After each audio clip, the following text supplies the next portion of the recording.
Hello there and welcome to Explain International. You're joining me, Samuel Nason, today for this exciting debate between Chris Date and Jake, the Muslim Metaphysician. I'll be the moderator for today and in the place of Santi, who has put me in charge of this. I hope I don't mess up too much. Big welcome to all of you who've been waiting so patiently in the live chat. We're really glad to have you with us. And if you're new to this channel, highly encourage that you hit the subscribe button, the red button right at the bottom there, and hit the notification bell if you want to be notified of future debates. So with that, let me jump straight into it. The title of our debate today is Does the Trinity Make Sense? So that's the Orthodox position on the Trinity. Make sense? And let me begin by introducing Chris Date. In fact, why not? Let me just ask Chris if you'd like to introduce yourself, your work that you do.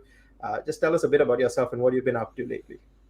Sure. And first of all, let me just say thanks to you for moderating and hosting this. And also, I want to say thanks to Jake. And I want to do that now just because my 15-minute opening is so full, I won't have time to thank him at the beginning. So, Jake, thank you for participating in this. This is much more your wheelhouse than mine. So your willingness to engage with me in debate is much appreciated. I am most known for my work on the topic of hell and conditional immortality with the ministry Rethinking Hell. And in that capacity, I publish books and journal articles, and I speak at conferences, and I debate and so forth. But beyond my work on hell, I'm also known for my defense of Reformed theology, Calvinism, compatibilism, and so forth. But a few years ago, I began focusing on the topic of incarnation and Trinity as well, with my debate versus Dale Tuggy a few years ago, which culminated in a book debate. And so I'm really excited to now take that to the next level and debate the topic of the Trinity as we're doing here today. I'm hoping to come out looking good. We'll see how well that turns out. And then lastly, I'll just say I'm an adjunct professor of Bible and theology at Trinity College of the Bible and Theological Seminary. People who watch Trinity Radio and are familiar with Braxton Hunter and Jonathan Pritchett, they're the leadership of Trinity Seminary, and I have the honor of being a teacher there.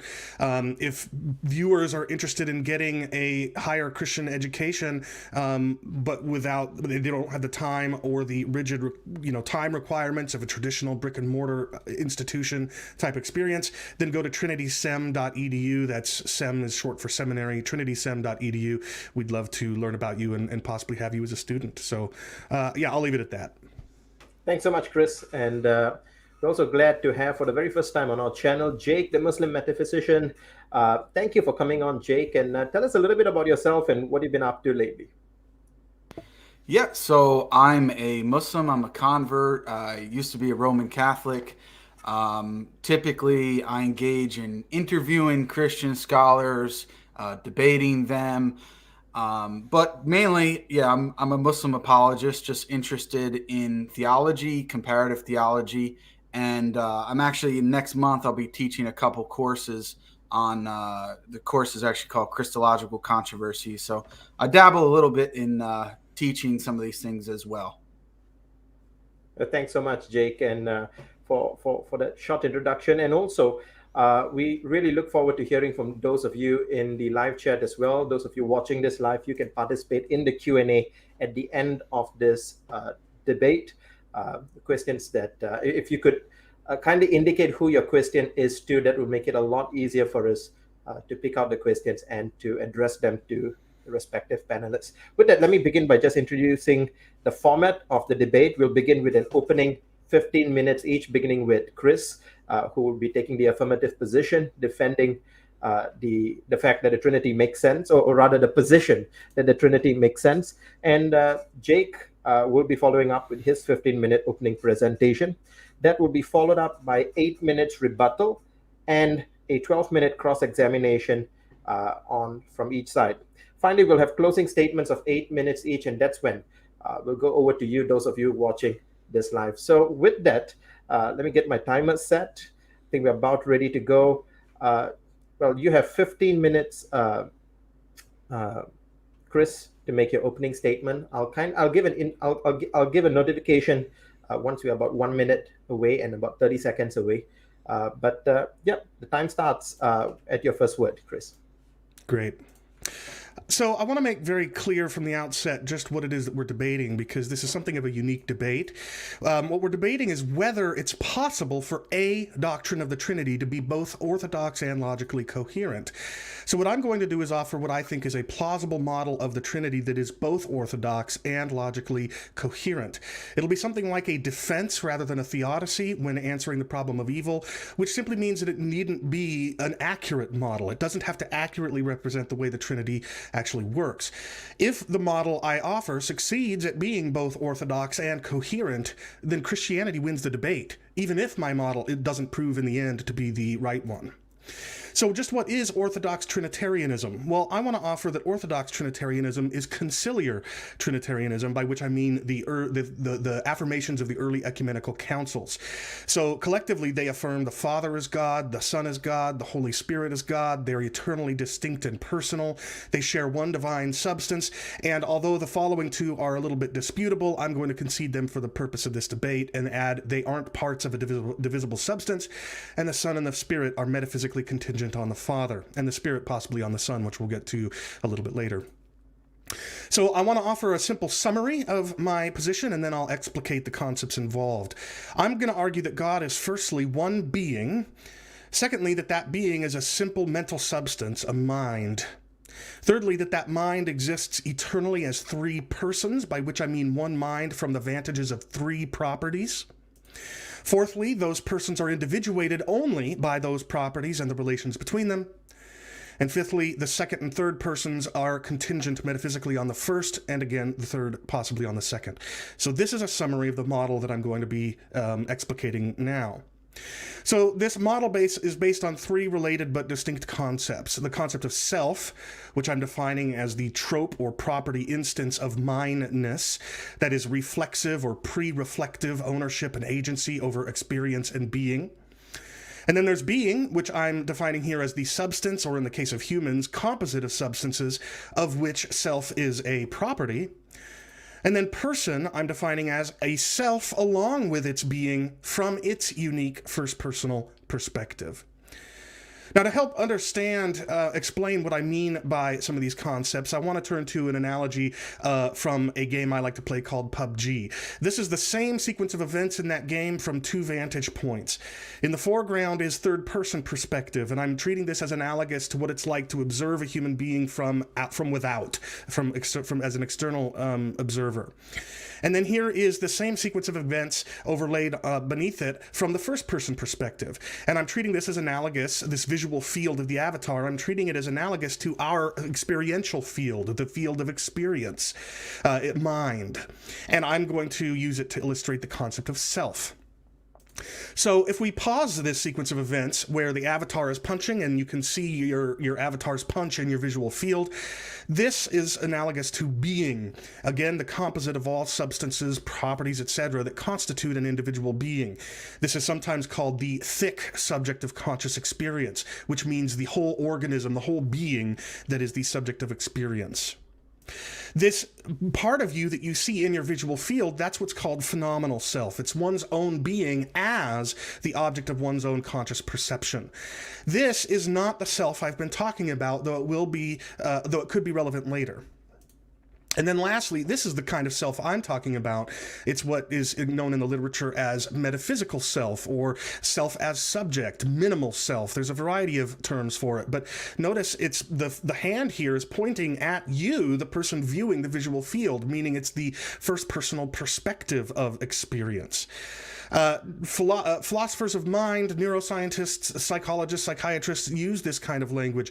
Mateusz Wozniak, the self as subject of experience, it's rooted in metaphysics. Timothy Joseph Lane notes there's a lot of cognates for this: for meanness, selfhood, ipseity. There's a bunch of terms. Giovanni Stangolini in Philosophy, Psychiatry, and Psychology says it's the minimal self, pre-reflective self-awareness, and he notes that it includes this sense of agency and ownership of experience. Sean Gallagher, in his contribution to the Oxford Handbook of the Self, notes the same senses of ownership and agency that come along with minimal self, or metaphysical self. Galen Strawson in the Oxford Handbook calls this the thin conception of the subject of experience, and he calls it the subjectivity phenomenon. Dan Zahavi in the Oxford Handbook calls it an intrinsic but elusive sense of subjective presence. The words for this are starting to make something clear. Mineness, subjectivity, for me-ness. You see, as Zahavi explains, this doesn't refer to a specific what, a substance, a thing. Rather, what it refers to is the first personal presence of experience, the first personal givenness of experience. This is not a substance or a thing. This is something more like a property or property instance or trope. So now let me take these concepts I've tried to explicate and map them onto a diagram that might help to illustrate the concepts. Here I'm going to diagram what it might look like to diagram a human self, being, and person. So this solid circle here represents a human being, that is the body, if one is a physicalist, or if one is a substance dualist, body and soul. This is the substance, the being. These dashed lines represent experiential perspective, the direction, if you will, of experience. Now, of course, it's not spatial direction. I'm talking about a conceptual direction from subject to object. All right. And at the origin of this experiential perspective is self, this property instance of mineness, for me-ness, first personal perspective. And person, I'm saying, is this being from the self's perspective. All right. Now, all human beings have only one self, and so all human beings are unipersonal. But let's map these concepts onto a diagram and flesh out what it would mean for this to apply to the Trinity. So I'm going to argue that God's being has three selves, three distinct tropes of mineness, and that these are properties of the single substance that is the being of God. And because a person is being from the perspective of self, three persons, therefore, subsist in the one being of God that they share completely and equally. And two of them, we can concede, are metaphysically contingent on the first, but could not fail to exist in any possible world, for reasons that we'll get to a little bit later. So returning to a diagram, let me try to diagram divine selves, being, and persons. So here is the single, undivided, simple substance that is the divine being, the divine soul. Here are those lines representing experiential perspective, the direction of experience from subject to object. But note that here there are 3 points of origin for this experiential perspective. These are 3 selves, property instances of mineness. Again, because person is being from self's perspective, there are therefore 3 persons. The person from self number 1's perspective, the one from self number 2's perspective, and the one from number 3's perspective. And internally, within the selves, we can have contingency relationships, the relationship of procession or generation from person 1 to person 2. The self number 1 can give rise eternally to self number 2. It can also give rise in the form of procession known as spiration to self number 3, making person number 3 contingent on person 1, exactly as the East affirms. Now, the West affirms that person number 3 is contingent on person number 2 as well, and that's perfectly accountable for in this model. So, I take this model to be orthodox. It maintains Father, Son, and Spirit are each God, distinct from one another, but only in the properties and relations of one undivided substance. And the Son and the Spirit are metaphysically contingent on the Father, and if you're in the West, if you like, the Spirit is metaphysically contingent on the Son as well. This seems fully orthodox to me. It also seems to me fully logical. It maintains that a personal being is a being with one or more selves, but reference to being is reference to it irrespective of any self's particular perspective. A person, however, is such a being, but from the first personal perspective of one of its selves, making multiple persons in one being coherent. Now, what about aseity and simplicity? These come up a lot in at least the debates I've seen with Jake, and I think it's right that they come up, but just to what extent they are critical is up for debate, I think. Because I want to argue that the creeds don't actually insist that each divine person has full-orbed aseity. Quite the contrary, I think Jake would agree that the creeds don't insist each divine person has full-orbed aseity. I do think they affirm that the Father exhibits full-orbed aseity, and my model accounts for that. They affirm the Son and the Spirit don't, because they're contingent on the Father, but my model has the Son and Spirit metaphysically necessary anyway. They must exist in all possible worlds because the Father necessarily, but eternally, begets the Son and spirates the Spirit in all possible worlds. So he is contingent, the Son and the Spirit are contingent, but they're also necessary in another sense. As for simplicity, the creeds don't seem to insist that God exhibits full-orbed simplicity. Now, my model does maintain that the Father, the Son, and the Spirit are each the entire undivided divine substance, thereby fulfilling the creeds. But even if full-orbed simplicity is to be accepted, the kind that the most maximally reformed people might affirm, it nevertheless logically requires the distinction I've offered between being and self, because experience, which is being, necessarily entails there being an experiencer, this self I'm talking about. And because even that distinction must exist even within a full-orbed simple being, therefore I don't see any reason why the same distinction between being and three selves couldn't subsist therein. Now, in the last few minutes I want to offer some reasons why I think that the doctrine of the Trinity is actually achievable through reasoning from general revelation alone. In other words, I part ways with some of my Trinitarian brothers in arguing that you can actually reason to the doctrine of Trinity from general revelation, making it something that is not purely special revelation. And I want to argue this for three reasons. Firstly, divine multiplicity seems to me to solve the problem of one and many. Within philosophy, the problem of the one and the many is well known. The problem is, do we ultimatize the one or do we ultimatize the many? Either one is presented with problems, but if God is only one, we have to ultimatize the one. If he's only many, we have to ultimatize the many, and either of those are problematic. But if God is one and many, one being and many persons, well then in the world in which we exist, both the one and the many have foundational meaning. Second, now, of course, that doesn't reason to Trinity, it only reasons to multiplicity. But I would argue, as many Christian philosophers do, that maximal being requires the independent experience of love and unity and relational community, which does require triunity and no more.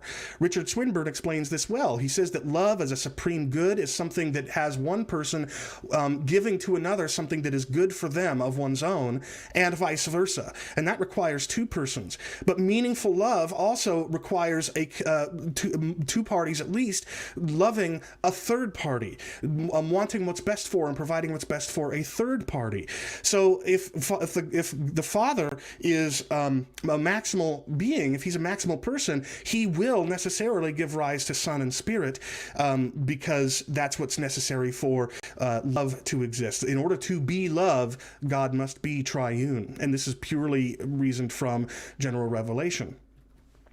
And then lastly, I want to posit that the divine triunity, not just multiplicity, but triunity, best explains the ubiquity of first, second, and third person distinction in human speech and thought.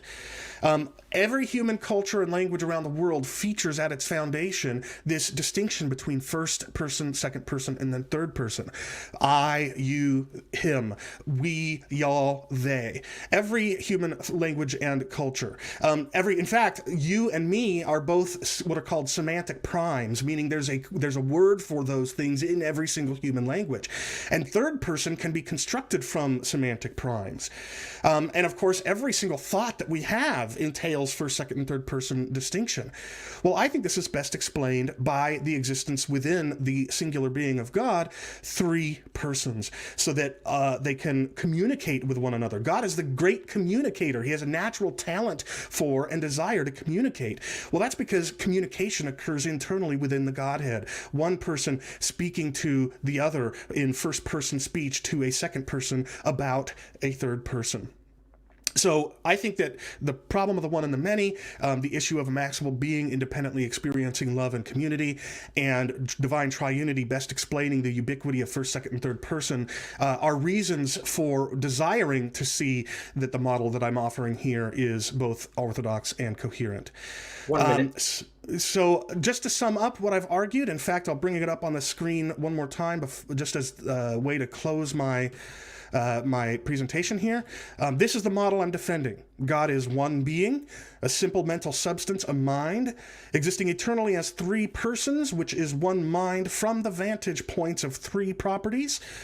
Those three persons are individuated only by those properties and the relationships between them, and the second and third of those are contingent on the first, and the third possibly on the second. I'd love to see if there's any problem with orthodoxy or logic in this model, but for the time being, I can't see any.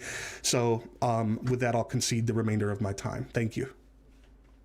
Well, thank you very much, Chris, for your opening statement. Now we'll pass the time over to Jake for his 15-minute opening statement. Jake, the time starts at your first word.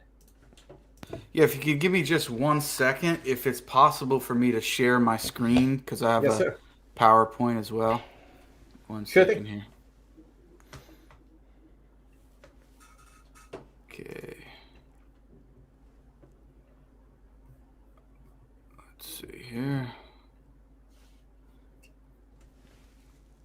All right, so is it there? You got it? Yes, sir. We got it.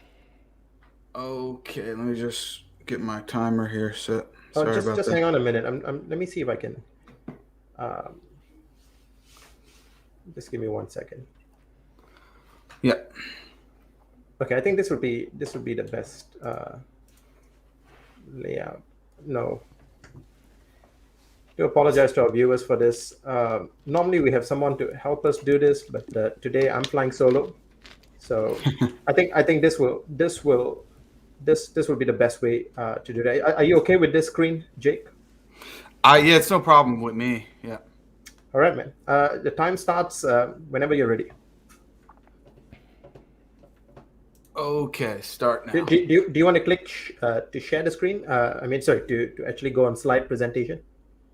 Yeah, so 1 second here. Slideshow. There Is you that go. better? That's perfect. Yeah, 1 second.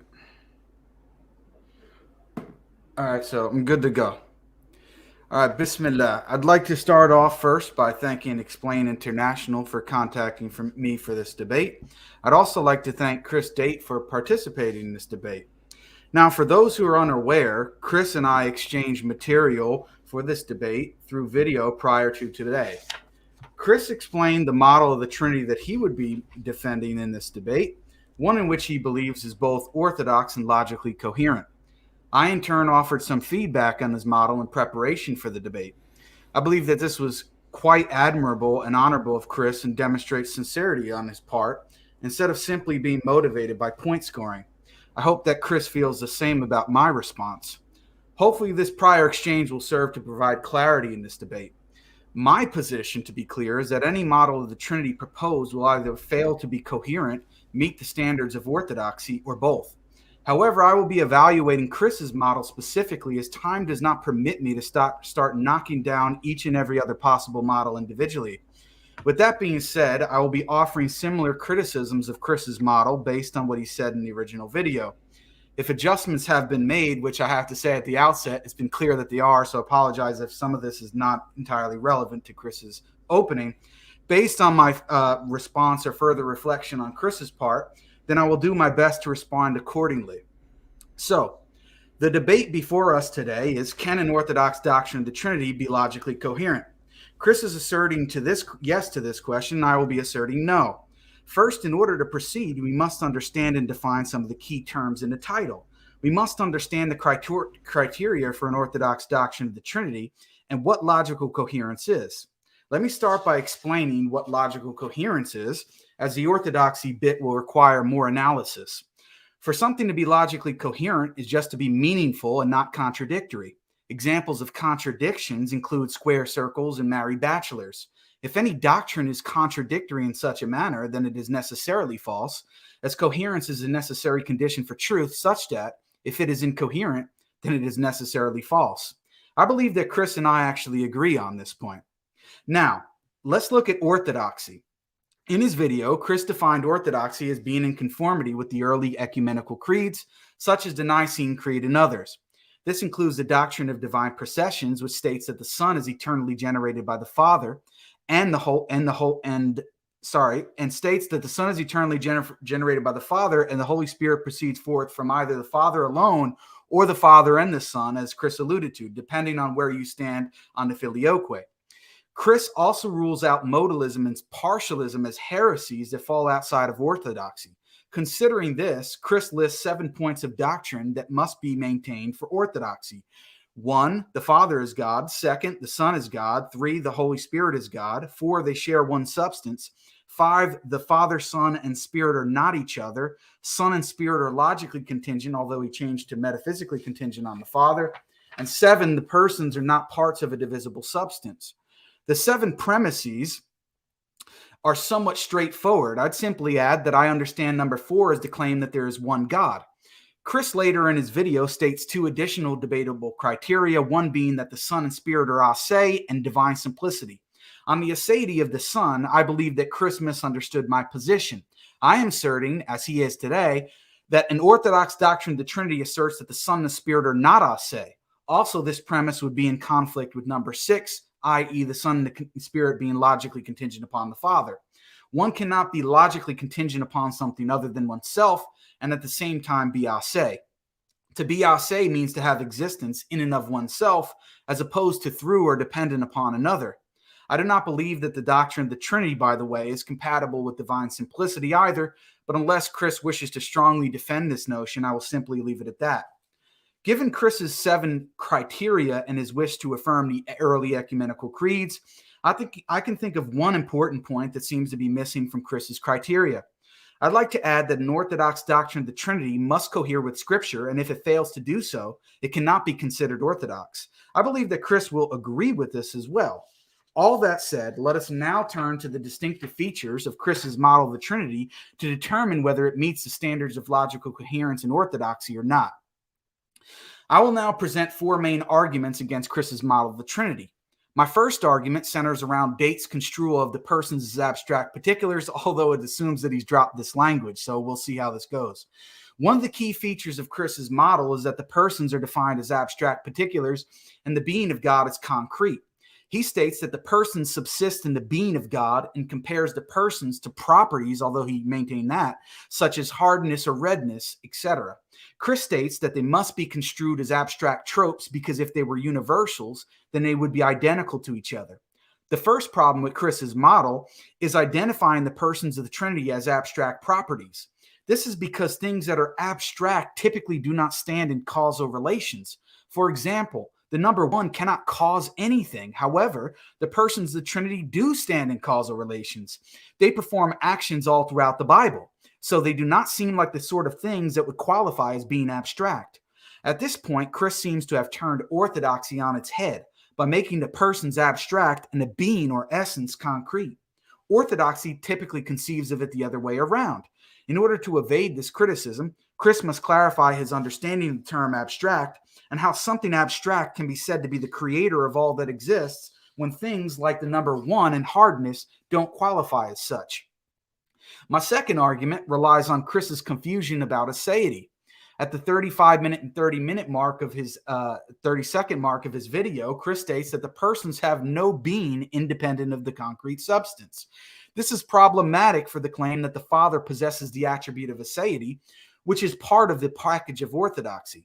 This is because on Chris's model, the Father is an abstract particular, which is dependent upon that which is concrete. So Chris must explain to us how the Father's existence can be dependent upon something other than himself and yet still be aseity. This appears to be contradictory unless Chris wants to give up the Father's aseity, in which case he'd no longer be in the bounds of orthodoxy.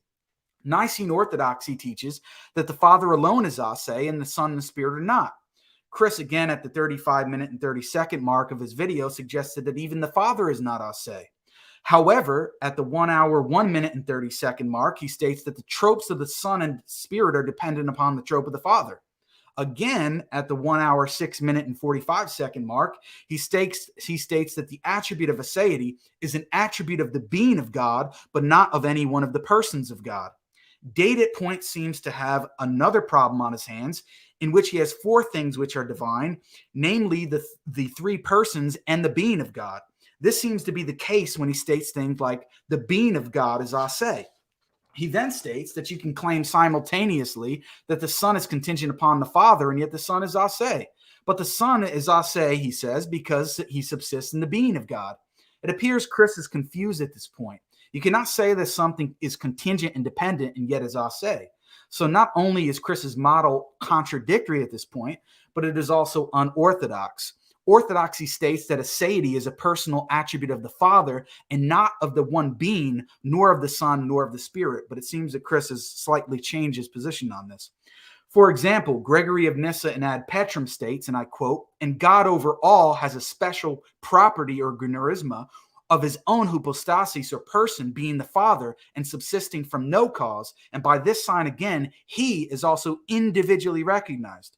Notice that being uncaused, or ase, is a property of the Father's hypostasis or person alone, not of the other two persons, nor of the being of God, as Chris argues. This is also evidenced in the early debates the Orthodox had with the Arians, such as Eunomius. The famous Arian heretic Eunomius asserted that the being or essence of God is identified with aseity. St. Gregory argued that the essence of God is fundamentally unknowable, and instead argued that each of the persons possess the same being or essence, but the Father is ase and the Son and the Spirit are not, in virtue of the divine processions. This means that aseity is a personal property of the Father, not the shared being. So Chris needs to first explain how his statements are coherent, and secondly, how they are orthodox. Now, whatever route Chris chooses to take, I will argue that the Orthodox position that the Father alone is ase and the Son and the Spirit are not is problematic. If aseity is a necessary attribute of God and the Son and the Spirit fail to possess it, then would it render the Son and the Spirit less than God and certainly less than the Father? So Chris must explain to us how they can lack aseity and still be God. My third argument is that Chris's model seems to be unorthodox, as his one-self portrayal is inconsistent with the New Testament. Chris may deny this, but it appears he is representing what Dale Tuggy calls a one-self Trinitarian view, and I think his presentation today has actually made that quite clear. This means that there is just one self in the Trinity as opposed to three selves. One reason to think that Chris's model is best understood as a one-self theory is because he draws an analogy, as he's done today, between the self as subject, or I, and the self as object, or me. He also shows a video game in which there is an individual with multiple camera angles or points of view. This seems to amount to a single self with different points of view or modes of being. Date's model fails to be robust enough to capture the interpersonal relationship of the Father and the Son in the New Testament. At minimum, it appears we have two selves, leaving the Spirit aside for simplicity's sake. For example, take the baptism scene in which the Father calls from heaven saying, "You are my Son, in whom I am well pleased." Also in John 17:3, when the Son speaking to the Father states, "This is life eternal, that they may know thee, the only true God, and Jesus Christ, whom thou hast sent." The Father and Son stand in an I-thou relationship in the New Testament, not an I-me relationship. Now, based on Chris's further explanations in his opening statement, I want to point out an additional problem, which is the problem of indexicals, and that is referential statements that include the term I. For example, I know that I am Jake Brancatella, or the Muslim Metaphysician. Well, if the Father believes that I am the Father and the Son believes that I am not the Father, how can a single mind, which Chris is propagating, believe two contradictory beliefs? And maybe I'll speak about that further. So Chris must explain how his model is not a one-self model and is perhaps better understood as a three-self model, or how a one-self model is orthodox in being consistent with the New Testament. My fourth and final argument is the logical problem of the Trinity, which centers around how statements like "the Father is God" are understood. Does Date's model avoid the age-old tritheism objection? When Chris says that the Father is God, he does not take it to be an is of identity, but rather an is of predication, although I don't know about that as of now. This is because he recognizes that if the Father is identical to God and the Son is identical to God, then it follows that the Father is identical to the Son, which would be the heresy of modalism, which he has already ruled out.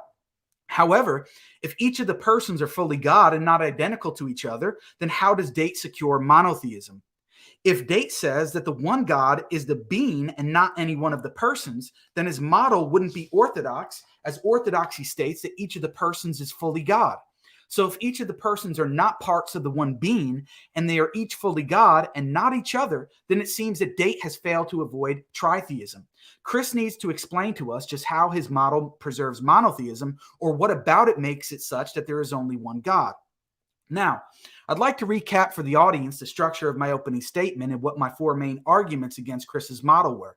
I first expressed my gratitude to the moderator and Chris for participating in this debate. I then explained the context of our engagement prior to the debate. Next, I explicated what logical coherence is and what Date's criteria for orthodoxy is.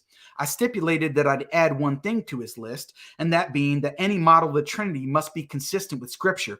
I'm sure that Chris will actually agree with this. Finally, I turned to my 4 main arguments against Date's model being logically coherent and orthodox. My first argument was centered around Date's portrayal of the persons as abstract particulars being problematic, as abstract objects typically don't cause anything. This is problematic as the persons of the Trinity are said to be the cause of everything that exists outside of themselves. My second argument focused on aseity. Chris seemed to contradict himself at times when describing aseity in his model. His explanation of the attribute of aseity being a property of the being of God and not the persons seemed to be in conflict with the Nicene Creed as taught by the 4th century church fathers. Aseity is typically understood to be a personal property of the Father and not of the persons or not of the other persons, nor the being of God. This was demonstrated by my quote of St. Gregory of Nyssa earlier, and I'm happy to provide more of such quotes if required in my rebuttal time. My third argument was that Chris's one-self model is unorthodox in that it is flatly unbiblical. Chris's model is unable to encapsulate the unique interpersonal relationship of the Father and the Son in the Gospels. My fourth and final argument was what is known as the logical problem of the Trinity. What do statements like the Father is God mean on Chris's model? If it is an is of predication and the persons are fully God, not parts of God and not identical to one another, then how does Date avoid polytheism? It seems that Date's model is forced to either embrace a form of partialism, in which case he'd contradict his previous statements and his own criteria for orthodoxy, or he's left with tritheism. If Chris is unable to respond to these 4 key problems associated with his model, then he will fail to defend his position and will lose this debate. I look forward to listening to Chris's responses to my arguments and the rest of this debate. Thank you. Well, thank you very much, Jake, for that. And you finished your presentation with about 40 seconds left. So thanks to both of you for keeping time so well. Once again, I want to thank all of you who are just joining us or who have continued to watch this. We really enjoy having you here. And if you're, again, I'll repeat, if you're new to this channel, feel free to hit the subscribe button as we hope to keep updating our channel with more and more content relevant to Christian apologetics. Up next, we're going to be having the rebuttals. But before we get to the rebuttals, let me just remind those of you in the live chat to, number one, keep the conversations in the live chat civil and be respectful to one another. We fully affirm free speech, but we also kindly hope that you would be kind to one another, as really what we're trying to do is provide a platform to be able to mutually engage with different positions respectfully. The other thing I want to say is that the Q&A will be coming up right after the closing statement. So those of you who have questions, you can, even at this moment, if you want to, although I'd encourage you to hang on till the end, indicate who your question is to. And if you do that, we'll be able to present them to the respective speaker. So thank you all again. And with that, we'll pass the time back to Chris. Chris, you would have 8 minutes for your first rebuttal, your rebuttal period. So time starts at your first word. Well, first of all, thank you, Jake. I really appreciate the very thoughtful interaction with my video, and I do apologize that I have continued to hone my thinking. Hopefully it wasn't too far of a departure from what I presented a few weeks ago. And so, we'll each adapt to each other as we proceed. I'm going to deal with Jake's 4 arguments in reverse order. Firstly, the argument that the logical problem of the Trinity. Well, as Jake predicted, he was mistaken in saying that I affirm that the is of predication is the is in the typical formulation, the Father is God, the Son is God, and so forth. I affirm that it's the is of identity, but qualified. It's as I said, the person is the being from the perspective of a self. Now, if one wants to deny that that's in fact the is of identity, they can do so. But in which case, I'll just propose that there's another kind of is that we've never really distinguished. It's the is of personal identity, and the reason we've never identified it as such is because human beings are universally unipersonal. We don't ever need to distinguish between is of identity and is of personal identity. But there is an interesting exception to that general rule, and that's when people claim to experience what is known as dissociative identity disorder. You can have 4 individual personalities within a single human being, and they will, and each one of the persons will say, I am this person, I am this person, I am this person, and yet the individual personalities are not identical to each other. So the very nature of the relationship between self and being is such that there's this possibility that the is either needs to be qualified as the being from the perspective of a subsistent self, or there's this unique kind of the is of personal identity. And I'll just so anyway, I don't think there is a logical problem with the Trinity. In short, when you say the Father is not the Son, you're using the is of identity, and therefore the Father is not the Son because they are the same being but from 2 different perspectives. Whereas when you say the Father is God, you're saying that the Father is the being of God, irrespective of what perspective the being is experienced from. That's what I'm arguing is the case when you refer to a being. You're not taking into account from which perspective of self that being is being experienced. Jake's third argument was that my model is inconsistent with the New Testament, but that's because he mischaracterized my model as a one-self model. It is a 3-self model, explicitly, because I even had this whole diagram with 3 selves in it, right? It is a one-self theory if by self you just mean a being. It is, of course, just one being. But if by self you mean what I mean by self, well then no, it's a 3-self model. And what's more, those 3 selves include what I described when I was quoting those philosophers in the Oxford Handbook of Self. It includes a sense of agency and ownership, which is foundational to the concept of self. So no, my model is a 3-self model and therefore does fully account for the interpersonal relationships between Son and Father. And by the way, I'll just add that Jake misunderstood the point that I was making by distinguishing between I and me. I wasn't suggesting that the Father is I and the Son is me. What I was saying was that the difference between I and me leads to yet another concept of self. The me is the phenomenal self, yourself from your perspective. I was just using that to distinguish between that concept of self and the concept of self I was talking about, which was self as subject. So this idea that the I versus me distinction is something I was saying is the distinction between Father and Son is mistaken to begin with. As for the interaction between Jesus and the Father, as I've said, my model is a 3-self model, so I don't see any problem with that. But here's the thing about Jesus. Jesus is just one of those selves subsisting in the human being that is Jesus. So you, in beginning with the incarnation, what you have is that one person of the Son, having both his divine nature and his human nature, but the Spirit and the Father aren't subsisting in that human nature with him. And so what that means is that when Jesus, the incarnate Son, is interacting with his Father who is not incarnate, you not only have the fact that you're dealing with 2 selves, but you're also dealing with the fact that you have one self that is subsistent only in the divine being and another self which is subsistent in and alone subsistent in his human being. So that fully accounts for the interaction between Jesus and the Father. Jake suggested that if you have this indexical belief, like I know that I am the Father, a single mind can't affirm that and yet have multiple selves, only one of which is the Father. Well, this strikes me as fairly easily solved by just simply accepting that the divine being has no such indexical beliefs that would be false if believed by one and true if believed by another. But even if that proves incoherent, I think that the concept of multiple selves allows for there being different senses of ownership and agency over one single shared thought. So it may be that the thought is something like one of us is the Father and the other of us is the Son, and it could be that one of them owns that from the perspective of being the one of us that is the Son and the other one the one of us that is the Father. It just does not seem to me to be an objection that holds up. Jake's second argument was that the Son and the Spirit are not a se, and I want to say, well, so what? The creeds don't insist that the Son and the Spirit have full-orbed aseity, and Jake may want to insist that without full-orbed aseity, a person is not God, but that's not. But that doesn't go anywhere to this debate, because this debate is what is necessary for orthodoxy, and conciliar orthodoxy does not require the Son and the Spirit to have full-orbed aseity, but they do have aseity in the sense that they are necessary in all possible worlds, because in order for the maximal being to be a maximal being, it must experience love and community, and that is what best explains the ubiquity of first person, second person, and third person distinction in universal human thought and speech.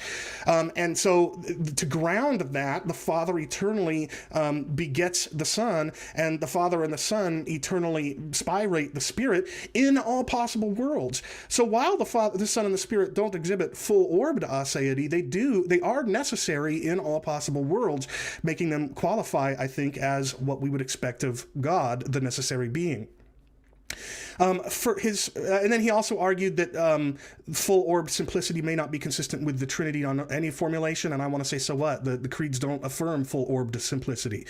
Now, Jake's first argument was that persons cannot be abstract particulars. Well, this is unfortunately a consequence of my continued honing of my model, because as Jake observed, I'm not saying that persons are abstract particulars now. I'm saying that selves are abstract particulars, and that persons are beings from the perspective of self. Now, of course, Jake will still push back on that, saying that selves can't be causal if they're abstract particulars, but I don't see any reason to accept that common but not universal belief of philosophers that abstract particulars can't stand in causal relations. Not every philosopher accepts that, to my understanding, and even if they do, this is a unique kind of property that is true of no other property, and that makes perfect sense, because this is the property that is self, which necessarily entails agency and ownership, which necessarily entails the being able to stand in causal relations. So in short, I don't think that there's any jeopardy in my model, so I'll end there. Exactly at the 8-minute mark. Thank you, Chris, for keeping time. With that, we want to move to Jake for your rebuttal. Your 8 minutes starts at your first word.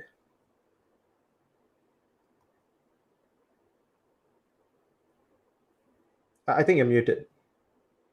I'm muted. Am I still? No, you're good now. Okay, let me restart my thing here, because I need every second on this one.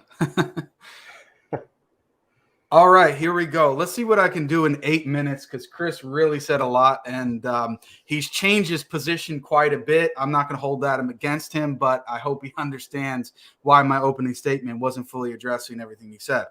Now, here are the key distinctive features now that I see in Chris's model. He's still asserting that they're properties of God. At the tail end of this, he asserted that, well, in a certain sense, he's still affirming that they're abstract particulars. And then he says, well, they can stand in causal relation. Well, why?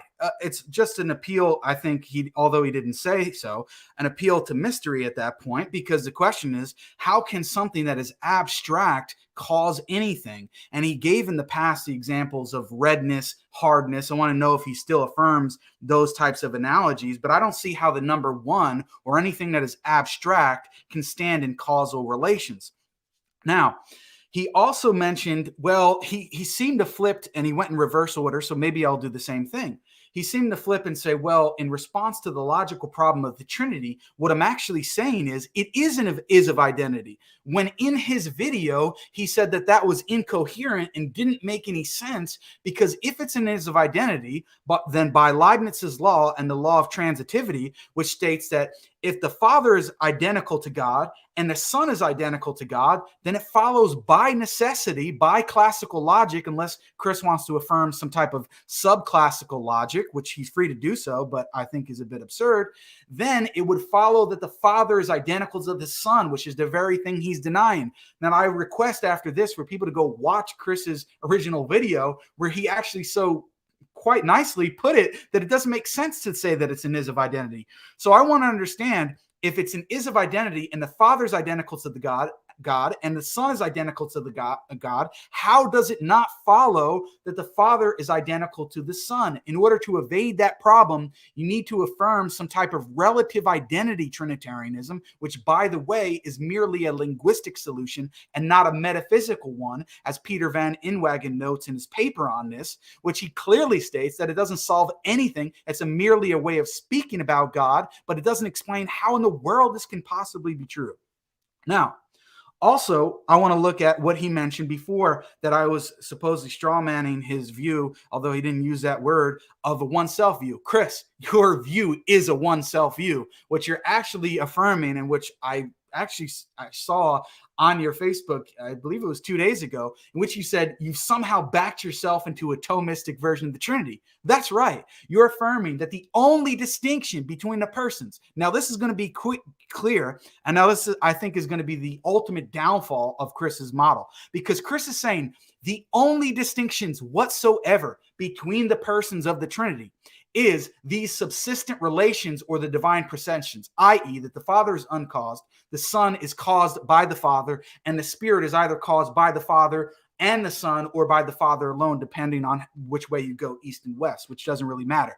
This is absurd, because the very notion of the New Testament, which Chris is proclaiming, i.e., he believes that the second person of the Trinity in John 1:1, in the beginning was the Word, and the Word was with God, and the Word became flesh and dwelt amongst us, meaning that the second person of the Trinity, who is God, according to Chris, became flesh.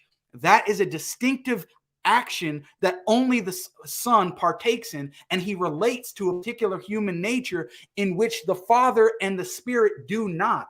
So that is a clear-cut refutation of Chris's idea that the only distinctions between the Father, Son, and Spirit, which is key to his model, which is a Thomistic understanding, is that the only distinctions are the divine procession relations themselves. How can you possibly maintain that on a New Testament understanding of the Trinity, when it is the Son who uniquely becomes man? He becomes flesh. This is an action that he takes that the Father and the Spirit do not. And he is uniquely, everlastingly, meaning in the future indefinitely, related to a human nature and human body, in which case the Father and the Spirit also are not. The Son dies on the cross, the Father doesn't. So it seems that Chris has a lot of the same problems, at least if he doesn't want to affirm that it's a one-self model in terms of word, that the one-self models would. And I think it's very difficult to even distinguish Chris's model and a Thomistic version of the Trinity from modalism, because what you're really saying is there's one person that exists in three modes, not three selves. Now, he also, what was the other points he mentioned here? Because I got so many notes here from Chris. He also mentions that, well, about the point of aseity. Let's deal with aseity. He says that they're necessary because they exist in all possible worlds. Doesn't mean if they're necessary. What you're saying is that they're necessary, meaning that the Father must produce them, so to speak, for lack of better terms. He must cause them to exist. Well, first of all, this is a problem for the Father, because this is an action which he performs. And if you want to affirm classical Christian theism, which states that the persons of the Trinity are ultimately free, meaning that they have libertarian free will, how is it that the Father necessarily, by an act of his will, has to produce two other divine persons? This means that at least in some of God's actions, he's not free to do otherwise. So that's the first issue. Second issue is that even if you affirm the necessity of the Son and the Spirit, they are what philosophers called necessary through another. They are not necessary in and of themselves, similar to how Aristotle understood the eternity of the world, that being eternal and God producing it somehow, even though eternally causing something to me doesn't make very much sense. But nevertheless, he affirmed that it was necessary through another, meaning by the prime mover. Now, Chris asserts, well, he's now saying that, yes, we believe that the Son and the Spirit are not ase. Well, thank you very much. If the Son and the Spirit are not ase, then Chris needs to explain to us how they can be God. Is Chris going to assert that aseity is not a necessary attribute of God? Well, those same systematic theological texts that he reads, I want him to go take a look at the section on aseity where they do affirm that it's a necessary attribute of God, such that if you do not possess the attribute of aseity, then you can't be God. Why? Because certain types of arguments, such as the contingency or dependency arguments, depend on this very notion that we say, okay, this pen is dependent upon another being, and it's dependent upon something else. Thank you. And when we go back to the chain, wait, do we stop at the Trinity? No, we don't stop at the Trinity. We stop at the Father alone. The chain goes over the Spirit and the Son and stops at the Father alone. Therefore, Chris does not have these arguments or even this concept of reasoning of dependency available to him to demonstrate that God exists, because it excludes the existence of the Son and the Holy Spirit. Now, he also mentioned his argument for the Trinity about the idea of general revelation, conceiving it of, oh, well, God makes perfect sense of the problem of the one and the many. The Trinity doesn't make uniquely sense of the problem of the one and the many. And unfortunately, my time is running out here, but I will address Chris's other arguments on the distinctive features of what the Trinity goes for in my next statement, inshallah. Thank you very much, Jake. With that, we thank both our speakers for, once again, keeping to time.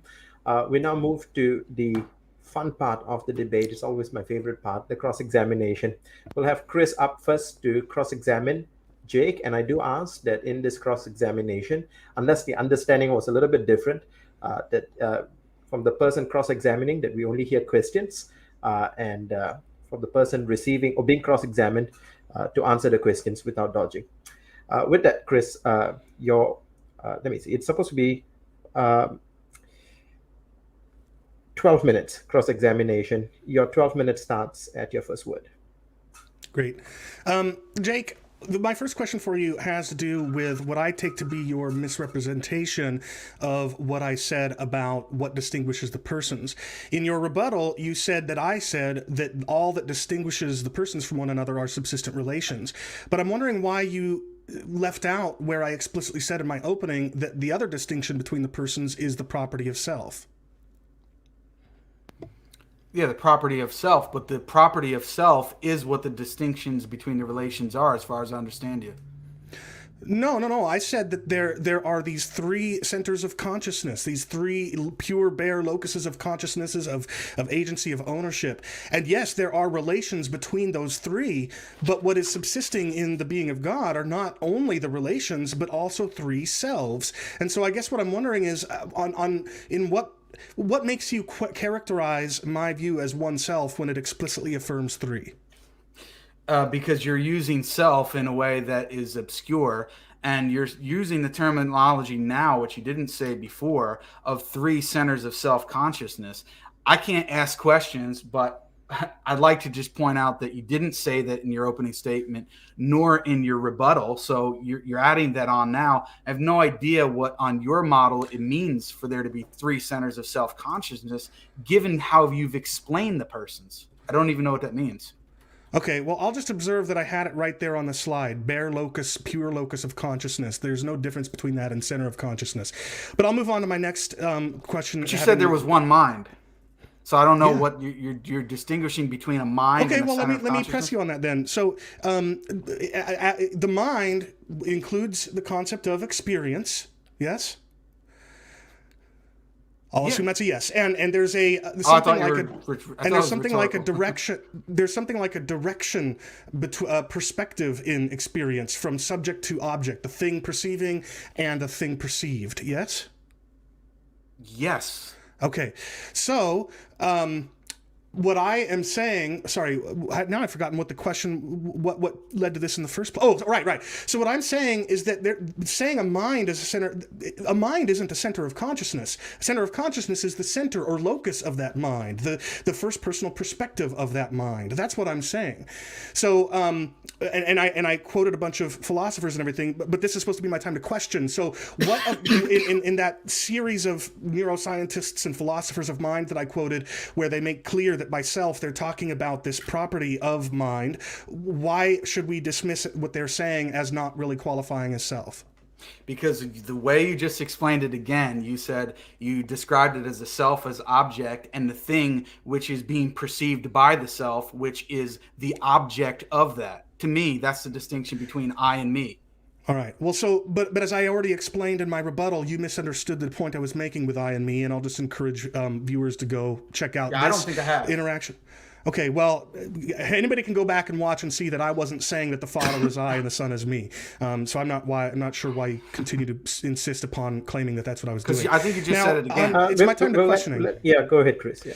Now, you talked about the logical problem of the Trinity that has to do with the nature of is, the meaning of is. Are you at all familiar with the concepts of computer programming? Not really, no. All right. Well, let me explain something and see if we can agree on something. In programming, there's a concept of classes and interfaces. And a class is an object that has some functionality, whereas an interface describes what functionality can be accessed from without. So, for example, you might have an interface called vehicle, and you might have one class that implements it called car, and another one called bus. And you might have one single class that implements multiple interfaces, one called vehicle, let's say, and one called home, let's say. So you've got something like an RV. Now, here's the thing. If you have a single RV in programming, that implements these two interfaces, you would say, if you had a reference to the interface of car that is pointing to this RV beneath the covers, behind the scenes, and you have another interface that is home, and that also refers to that RV in the background, then in programming, we would say that if you've got a reference to the first thing, that is the RV, and so is the second thing. But you wouldn't say that the interface of vehicle and the interface of home are the same. So my question for you is, what is wrong with saying, when I say the Father is God, what's wrong with saying that what I mean by that is the being of God is being without respect to what perspective of self that being is being experienced as, whereas when you mention a person, it is accounting for that property of self. So what's wrong with saying that from the person is the being, but from a specific perspective within? Okay, so that was long and convoluted. I apologize. I'll give you lots of time here. Yeah. No, it's fine. The way I understand it, how you're describing it, you're using the term being to refer to God in a simplistic sense, in the way that it doesn't also include the person or the personal perspective, correct? It includes that the properties exist in that being, but it's without respect to which perspective we're talking about the being. Right. And then the person, and I'm not trying to ask questions, but I'm just trying to understand. And the person is what adds that additional content to distinguish from the being, in that it is the first person perspective of the being. Correct? Right. So it's very much like if we take, are you familiar with dissociative identity disorder? Not really. It used to be known as multiple personality disorder. Just from a layman perspective, but yeah. All right. Well, more and more psychologists and things are accepting this as a real phenomenon. How they explain it is another question. But the point is that when you've got somebody that suffers from DID, you have one being, but multiple persons in that being is. And it's because what distinguishes the person is this self-perspective. And you would say, if you were talking to any one of them at any one time, they would say, I am this being, but they would deny that they're each other. So that's what I'm getting at. Yes, to answer to affirm what you were saying, I'm saying that what person does is bring this additional content to the identity, which is the perspective that when you refer to a being, qua being, you're not including. So what is the problem with that?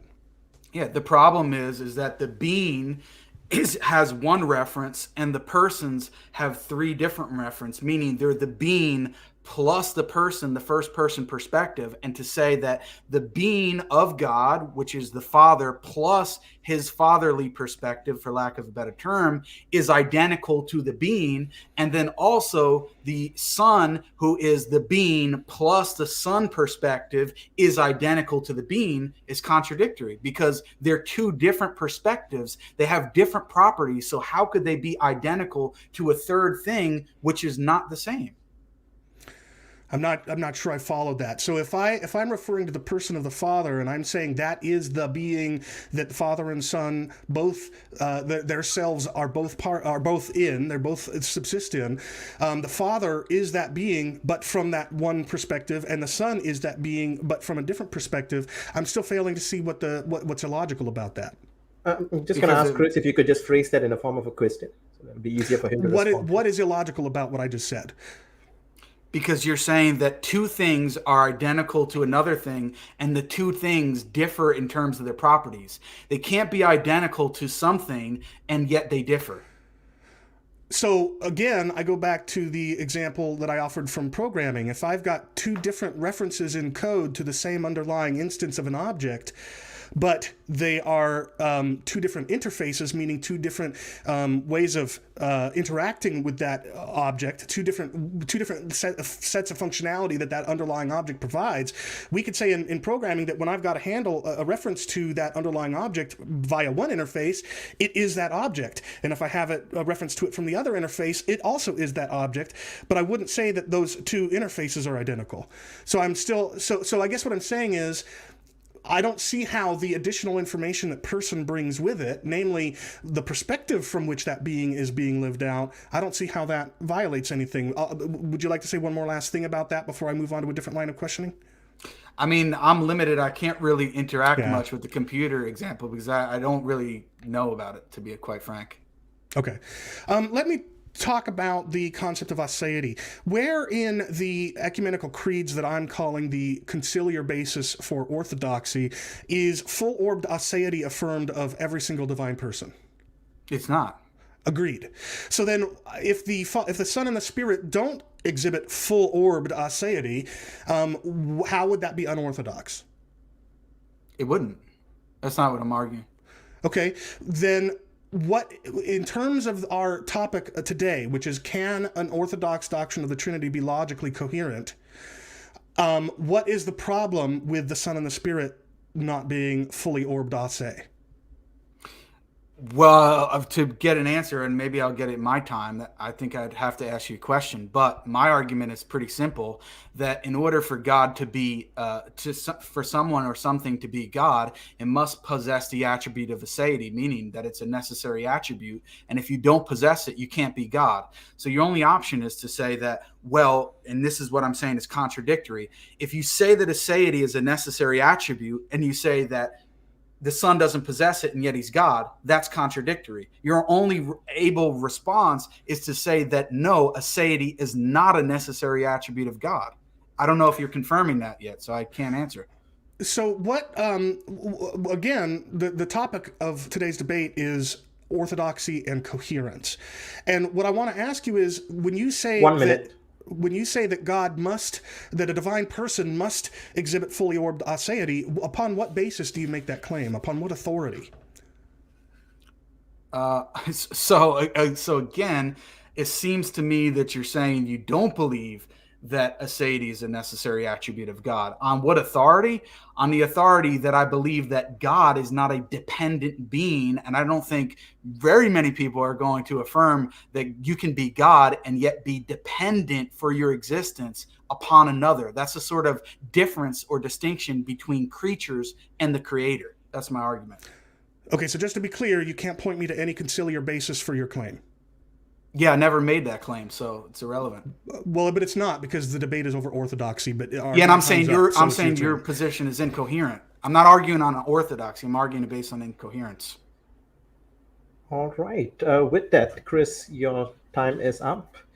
Thank you once again for keeping to the format. We want to allow the person cross-examining to ask questions, and the person being cross-examined to allow the question to be asked and then to respond. So thank you once again for keeping to the format. We'll now pass the time over to Jake. You'd have 12 minutes to cross-examine Chris. Your time starts at your first word. Okay, so Chris, is aseity a necessary attribute of God?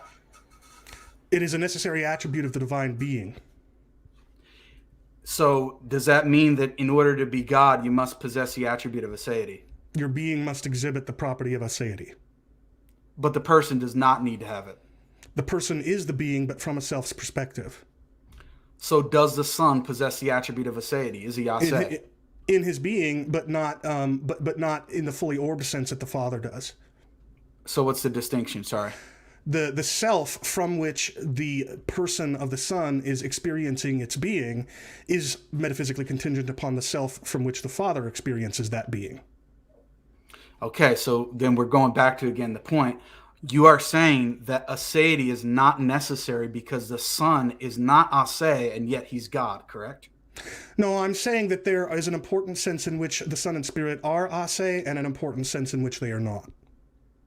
Okay, so where do you have statements as far as orthodoxy goes before the 16th or 17th century stating that the Son and Spirit are ase? I don't. I'm not arguing that the Son and the Spirit must have aseity of any sense in order to be orthodox or logical. I thought that's But what you just said. You just said that the Son and Spirit are ase in a certain sense, and now you're saying you didn't. No, I didn't say that. I said I'm not affirming that that's necessary for orthodoxy. I affirm that the Son and the Spirit do have aseity in some sense and don't in another. Yeah, okay, so there we go. So my argument is that to make a claim that the Son and the Spirit have aseity in some sense is unorthodox. Where do you have statements from early tradition stating that the Son and the Spirit are ase in any sense? I don't have any, but they don't. The creeds don't define that, or don't deny. It seems to me that there's any sense at all in which the Son and the Spirit have aseity. So I don't see that my affirmation that there are some senses in which they have aseity in any way rejects the creeds or violates the creeds. Yes, but you're making the claim that it's okay to state that they are ase in some sense, and yet you don't have any affirmation of that. So? The Nicene Creed, yeah, let me ask the question.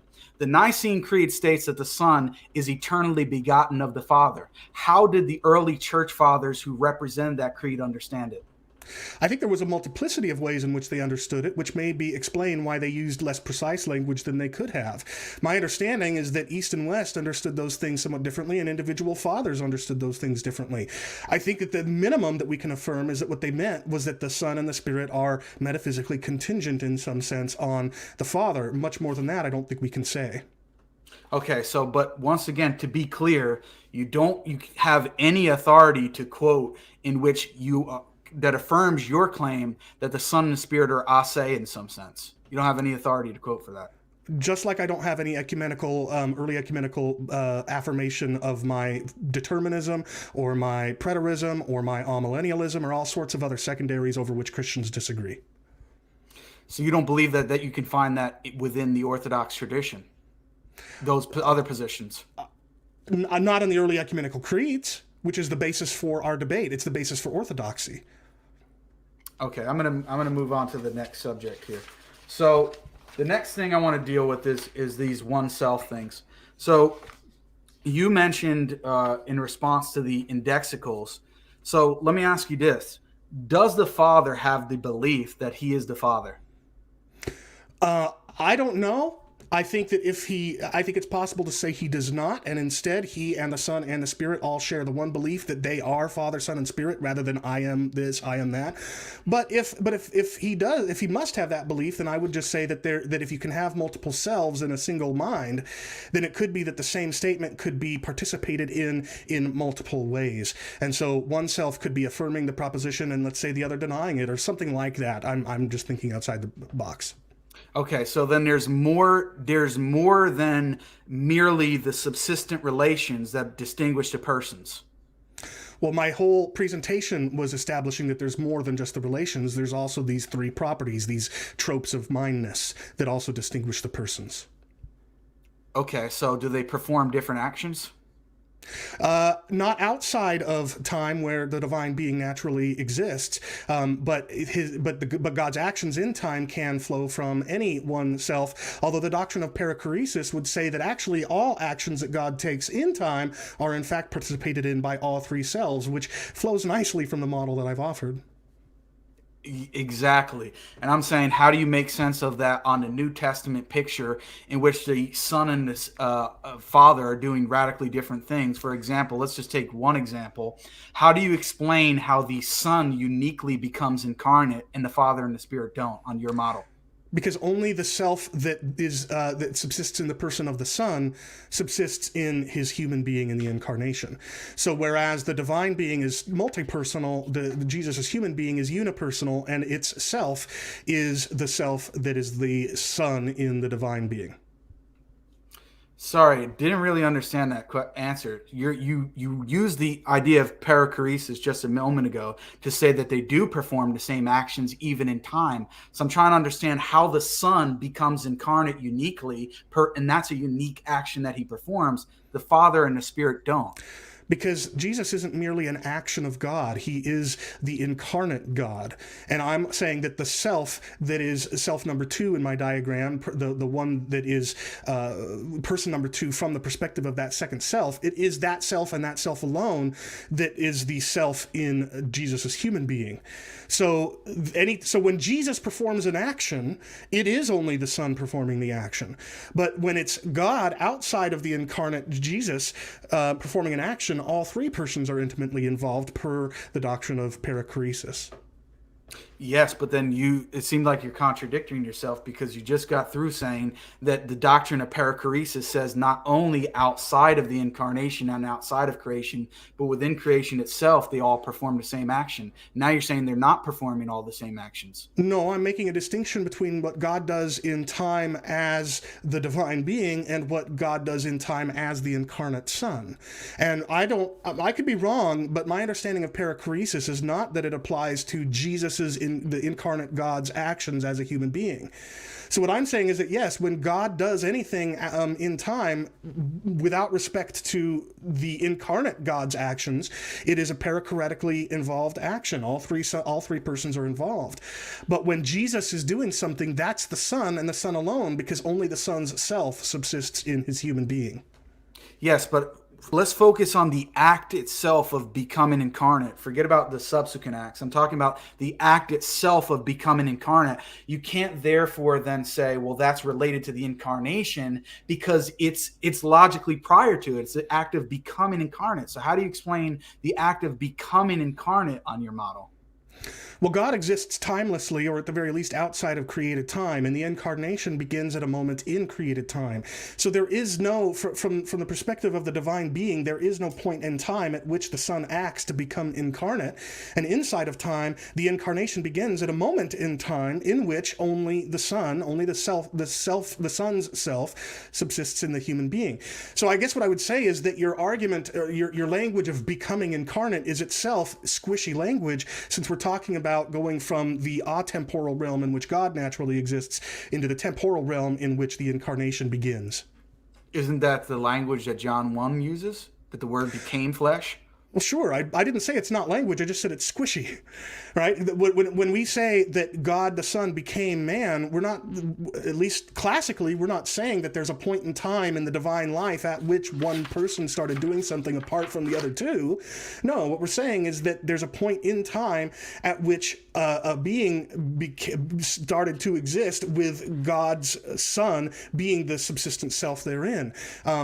Yes, we can speak of it becoming incarnate, but that's because language only can go so far to bridge the gap between atemporal and temporal.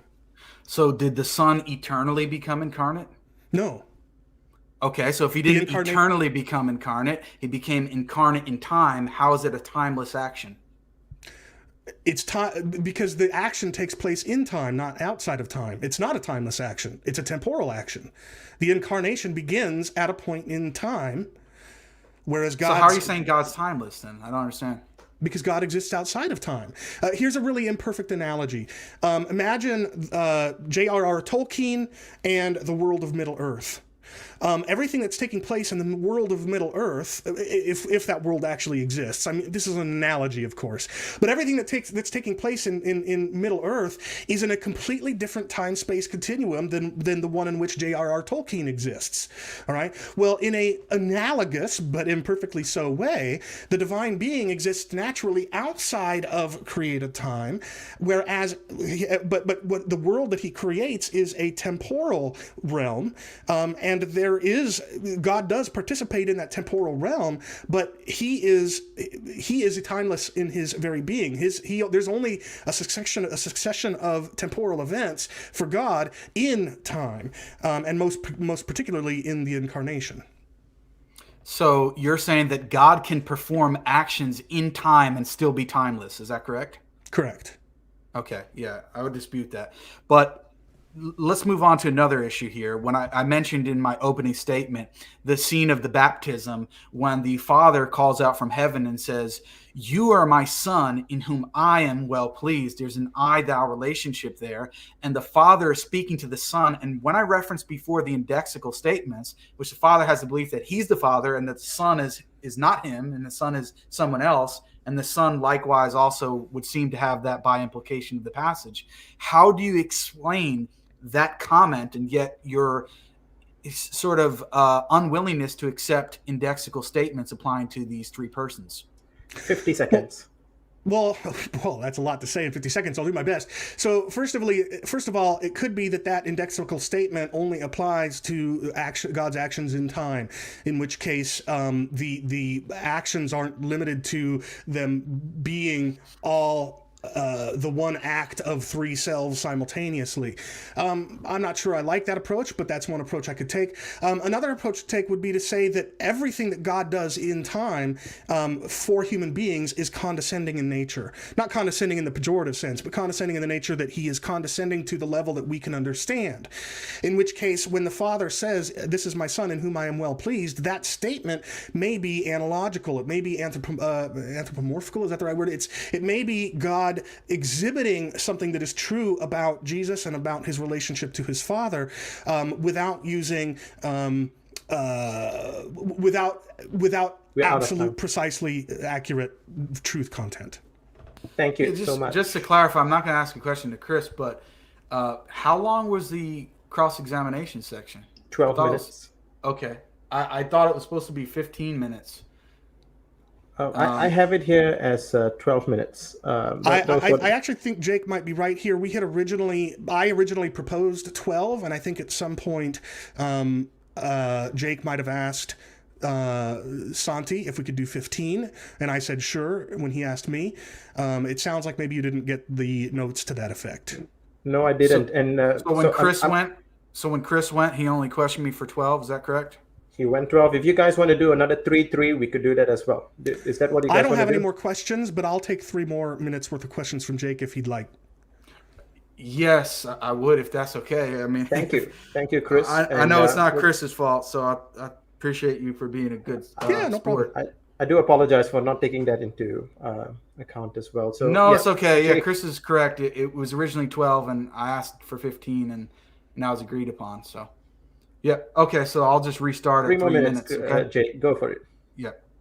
Okay. So in a similar vein, when in John 17:3, the Son speaking to the Father says that you are the only true God and Jesus Christ, I am who you have sent. How do you understand that language there in that I-thou relationship if it seems that on your model, it's not robust enough to really explain that? Well, I think it is robust enough to account for it since, at this point in time, the Son is incarnate. So it's not the triune God subsisting in Jesus as human being, pretending as though it's actually just the Son. It is just the Son in Jesus as human being. And so he and he alone can say, I am the one that you sent. And as far as him calling his Father the only true God, that's true if, as I contend, God is a reference to the being of God, of which there is only one, but which is experienced from the perspective of three subsisting selves. It's just the self from which Jesus is speaking at that moment is incarnate, rather than his atemporal existence within the divine nature. Does the Son, while he's incarnate, have a belief that he's a man? Yes.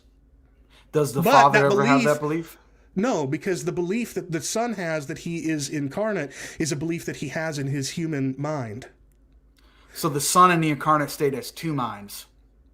Well, yes and no. Yes, he does, in that he has his human mind that he experiences from his in the incarnation, and he has the divine mind. He is in the divine mind outside of time. But the reason why I say yes and no is because there is the atemporal transcends the temporal, which is to say that maybe you could put it this way: he doesn't have one mind and two minds or he doesn't have two minds at the same time, but he does have two minds. Okay, in the incarnate state, does the second person of the Trinity, the Son, does he know that he is related to a human nature? I don't know what you mean by related to a human nature. Do you mean that he has a human nature? Yes, that's typically the way that the incarnation is expressed, unless you think he literally transformed into a human, which I don't think you think that. No. I just didn't know. I just wanted to make sure I understood what you meant by relates to. Yeah, so does the son know that he's related to it, meaning that he possesses the human nature? Yes, his human You've got mind 30 has that seconds, Chris. content. Okay, yes, his human mind has that mental content. And does the father know that ever? Does the Father know what? I am That incarnate? that he is related to in a human nature? No. Okay, so how can a single mind have two contradictory beliefs? It doesn't. As I've just said, it's Jesus' human mind that has the truth statement, I am incarnate, or the other example you gave, whereas the Father it only subsists in the divine mind. And I with think the that, time's guys, up. Yeah. the time's up.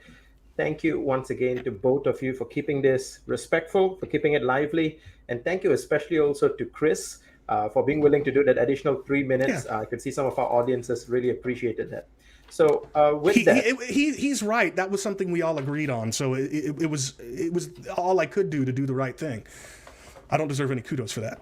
right. Yeah, it was a genuine mix-up. It's no problem. All right. Thank you. And you guys were talking about timelessness as well. And yeah, I got my time mixed up. But Yeah. But speaking of time, we have now. Let me clarify with both our speakers beforehand. We what I do have here is we have 8 minutes for the closing statement. Is that right? That's correct. Yes. All right, we've got 8 minutes for the closing statement. Once again, guys, that those of you in the live chat, we know that some big names are here. Shout out to Sam Shamoun, to Tuggy, if you're Dr. Tuggy as well, if you're here, and those of you who are, sorry, Sam Adams. So I don't want to see his last name. He doesn't like people to know his last name, but he's in there as well. He and Jake are the ones who reviewed my video together. So shout out to you too, Sam, is all I'm saying. Yeah. Great. Yeah. So thank you guys for being here. And you can, if you have questions, as I see some of you doing, you can already start, filling them in the live chat. So with that, there was a funny comment that actually had me there for a bit. All right. Over to you, Chris. You've got 8 minutes for your closing statement. All right. Let me just begin by once again thanking Jake for participating, stooping to my level since this is his wheelhouse and not mine. I've really enjoyed the debate. I've found it very edifying and encouraging, not just because I'm encouraged in that I think that my model has stood up, which I'll speak to here in a moment, but also encouraging that I think this is an example of the kind of respectful, friendly debate a Muslim and a Christian can have. There are other interactions that are much worse than that, and there are some that are better, but also don't get very deep. And I think that Jake and I succeeded in both being respectful and friendly, and at the same time getting extremely deep and precise. And so I'm very thankful for Jake's participation, and you, Samuel, for moderating, and Santi for arranging all this. So let me restate the summary of my model that I think has held up under scrutiny today. I said that God is one being. That one being is a simple mental substance, a mind. That mind exists eternally as three persons, that is, one mind from the vantages of three subsisting properties. Those persons are individuated only by those properties, I said, and their relations. And the second and third of those persons are metaphysically contingent on the first, and the third possibly on the second. And I argued that this model is based on three concepts that were defined as follows. Self is the trope or property instance of mindness, reflexive, pre-reflective ownership and agency over experience and being. Being, which I defined as the substance, or in the case of humans, composite of substances, of which self is a property. And person, which I'm defining as a self along with its being from its unique first-personal perspective. And it's my take that throughout the course of this debate, this model has not been scathed. It has not been harmed or damaged. It has not been shown to be either unorthodox in any sense or illogical in any sense.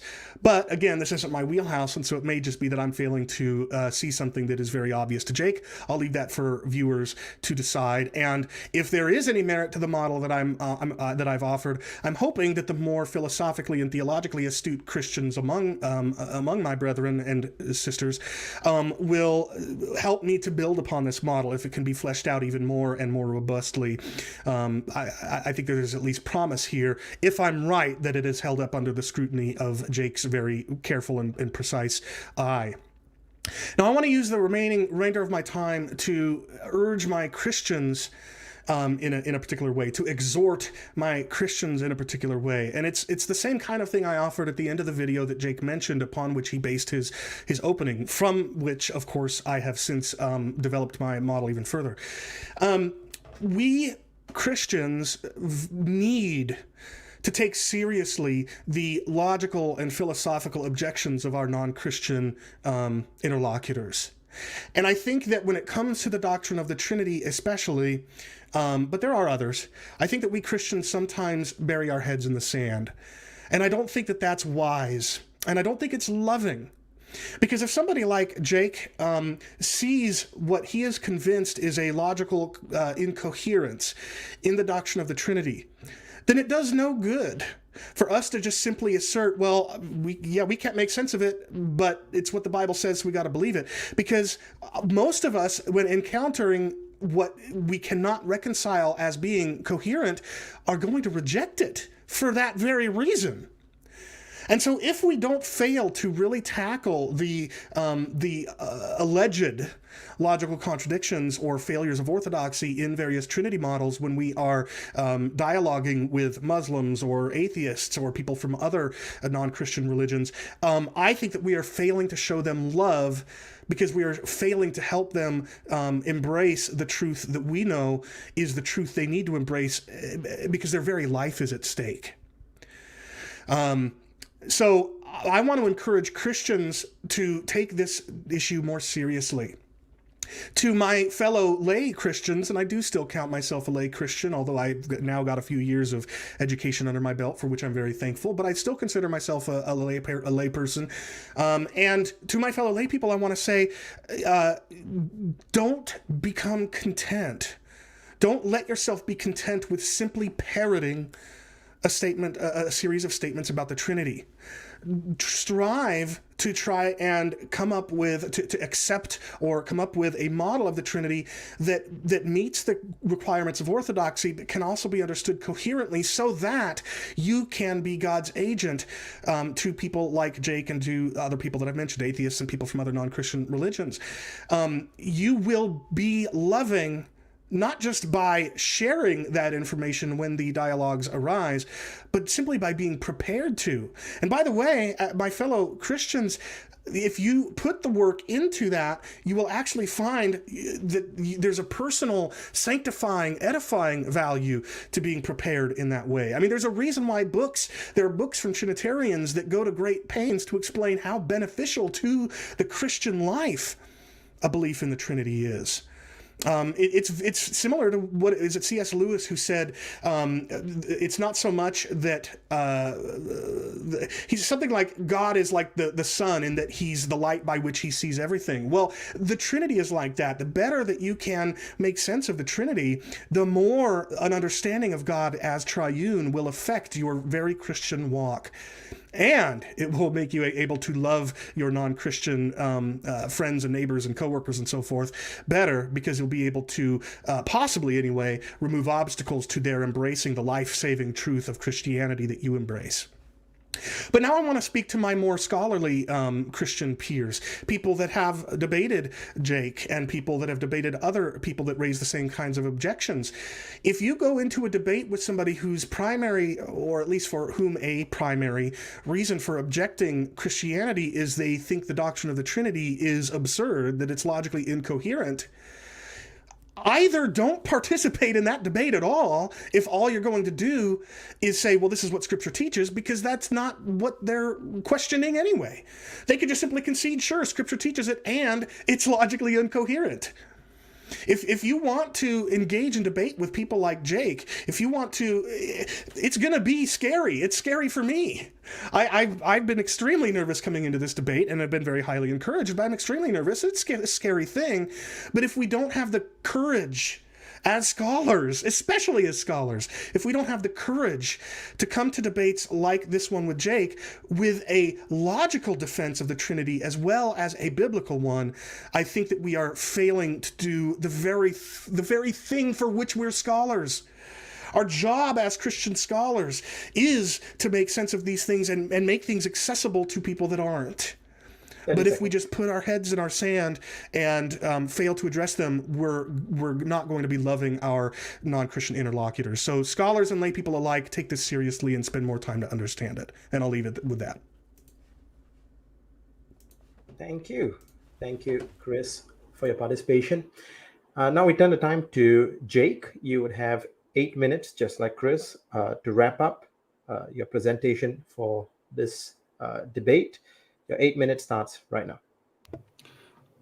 All right. Thanks, guys. I want to thank you for inviting me here, and Chris for participating in this debate. And I want to echo a lot of things he said, and I agree with that. Unfortunately, a lot of these Muslim Christian polemical discussions and debates don't really go the way that we would hope. And I can see, to be quite honest, some of that going on in the chat without naming any names, probably on both sides of the aisle. And I appreciate that Chris, unlike some of the people in the chat or other people that attempt to engage with me, is quite respectful and seems to be quite sincere in his approach, even if we disagree massively on theology. So I really do want to echo that and appreciate his concerns. Now, addressing Chris's points as best I can in a summary fashion here.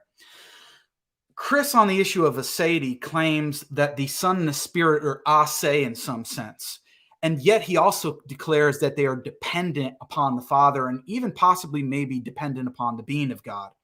I'm saying that this in itself is incoherent. To say that they are dependent on anything outside of themselves, and yet they can be ase in some sense, that in itself is contradictory, because to be ase means to not be dependent in any manner.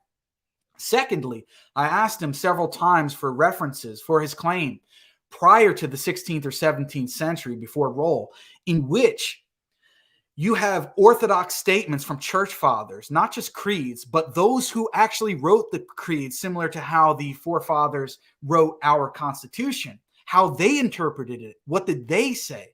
And Chris was unable to provide any text or reference from them, unfortunately, to show where they state that the Son and the Spirit can be said to be ase in some sense. So on that account of aseity, I think it's contradictory because he's saying they're dependent beings, and yet they can be ase. That's incoherent. And also it's unorthodox because the church fathers never taught that. Also want to point out that he dropped the abstract language, but then at one point in the discussion, he also seemed to say that they can still be said to be abstract in some sense.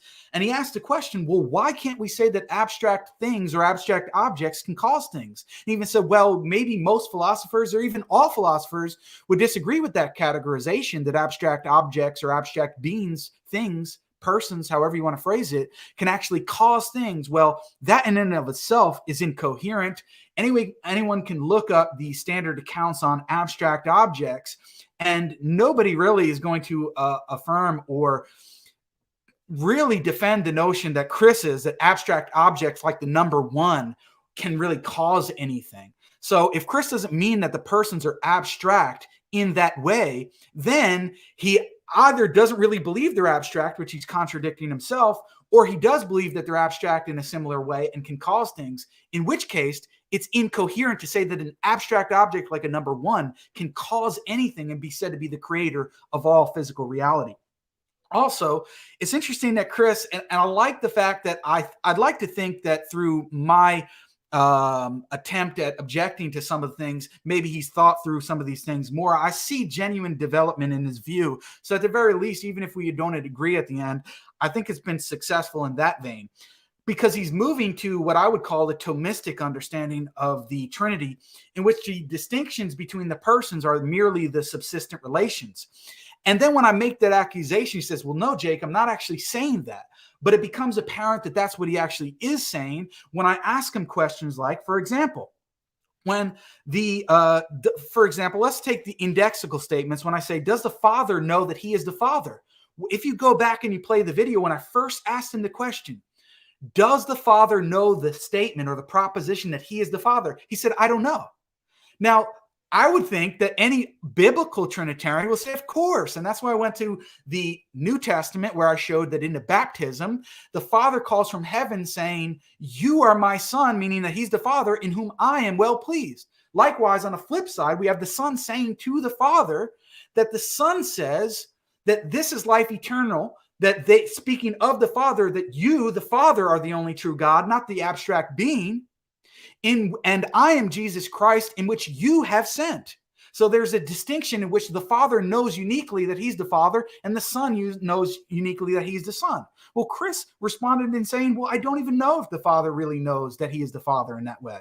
Well, that seems to be quite absurd and unbiblical, and therefore I would say unorthodox.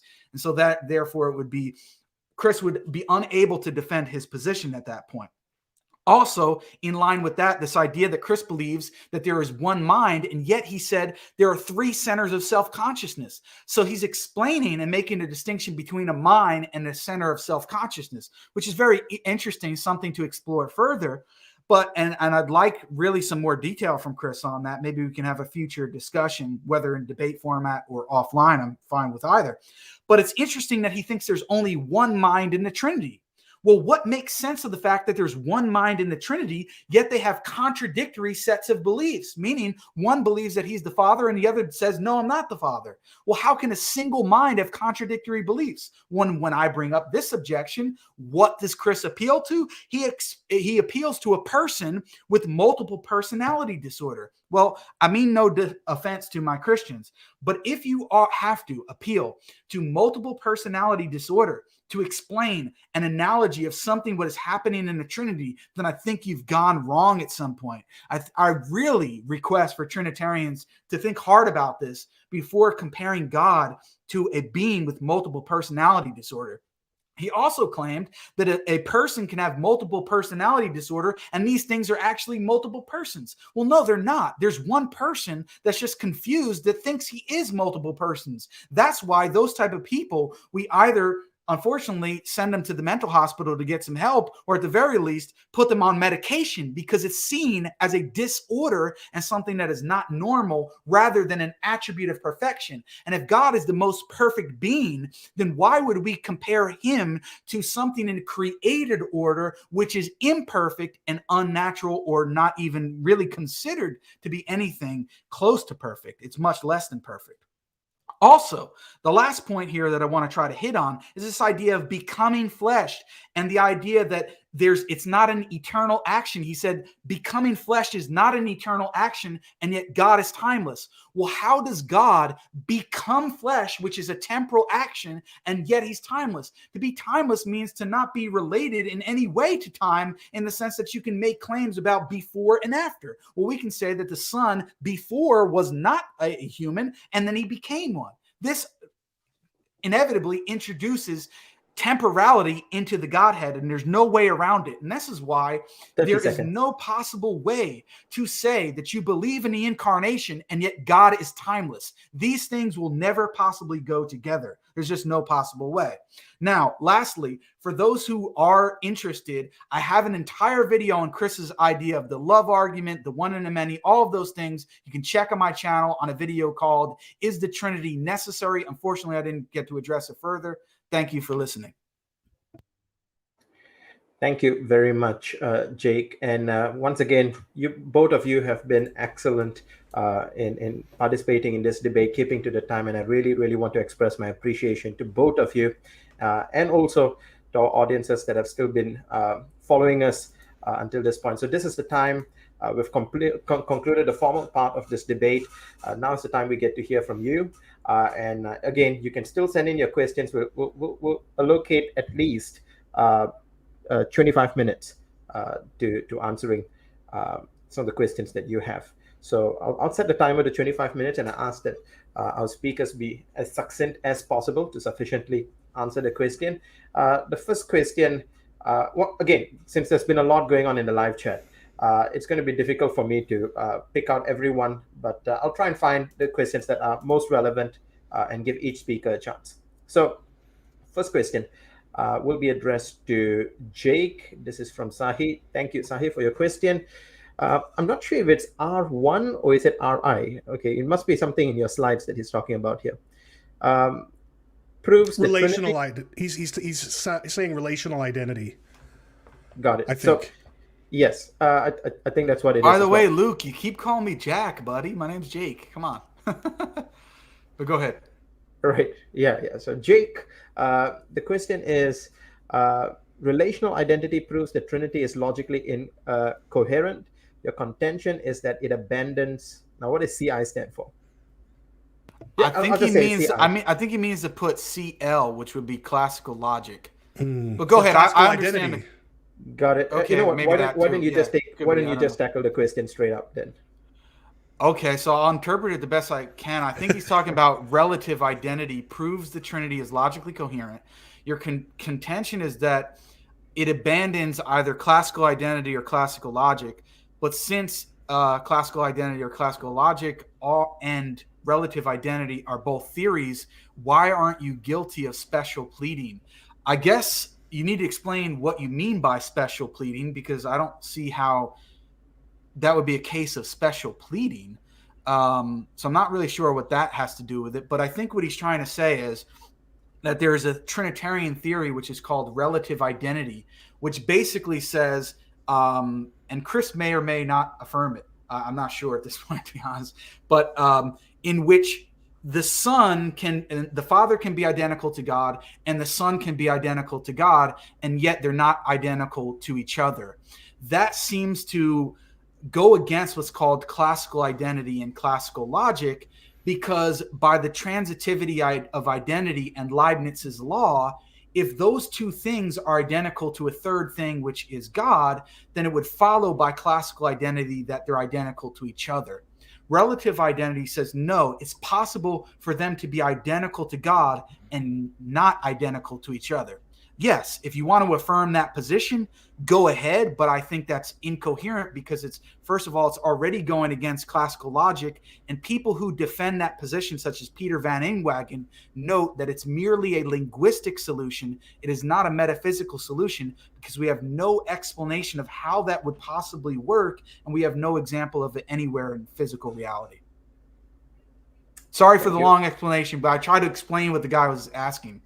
No, Yeah. I'm actually quite thankful that you took that long, because I'm scrolling down to the next question, and I kind of needed time as well. So thank you. Thanks. Okay. By the way, do you guys want to respond to each other's questions, or do you just want to just answer the I mean, question? Chris can offer a response if you want. We didn't mention any time, so it's okay. It's whatever. I am attracted to the relative identity thesis. My problem with it is that it's usually offered. The analogy that's usually offered is that a statue can be two identities. It can have two identities. One, the statue; the other, the stuff that makes it up. So if you were to take out all the internal stuff, leaving just the shell of the statue, it would still be the statue. But let's say that it's also a pillar. Well, if you took out all the stuff inside, it would function. It would cease to be a pillar because it couldn't hold anything up.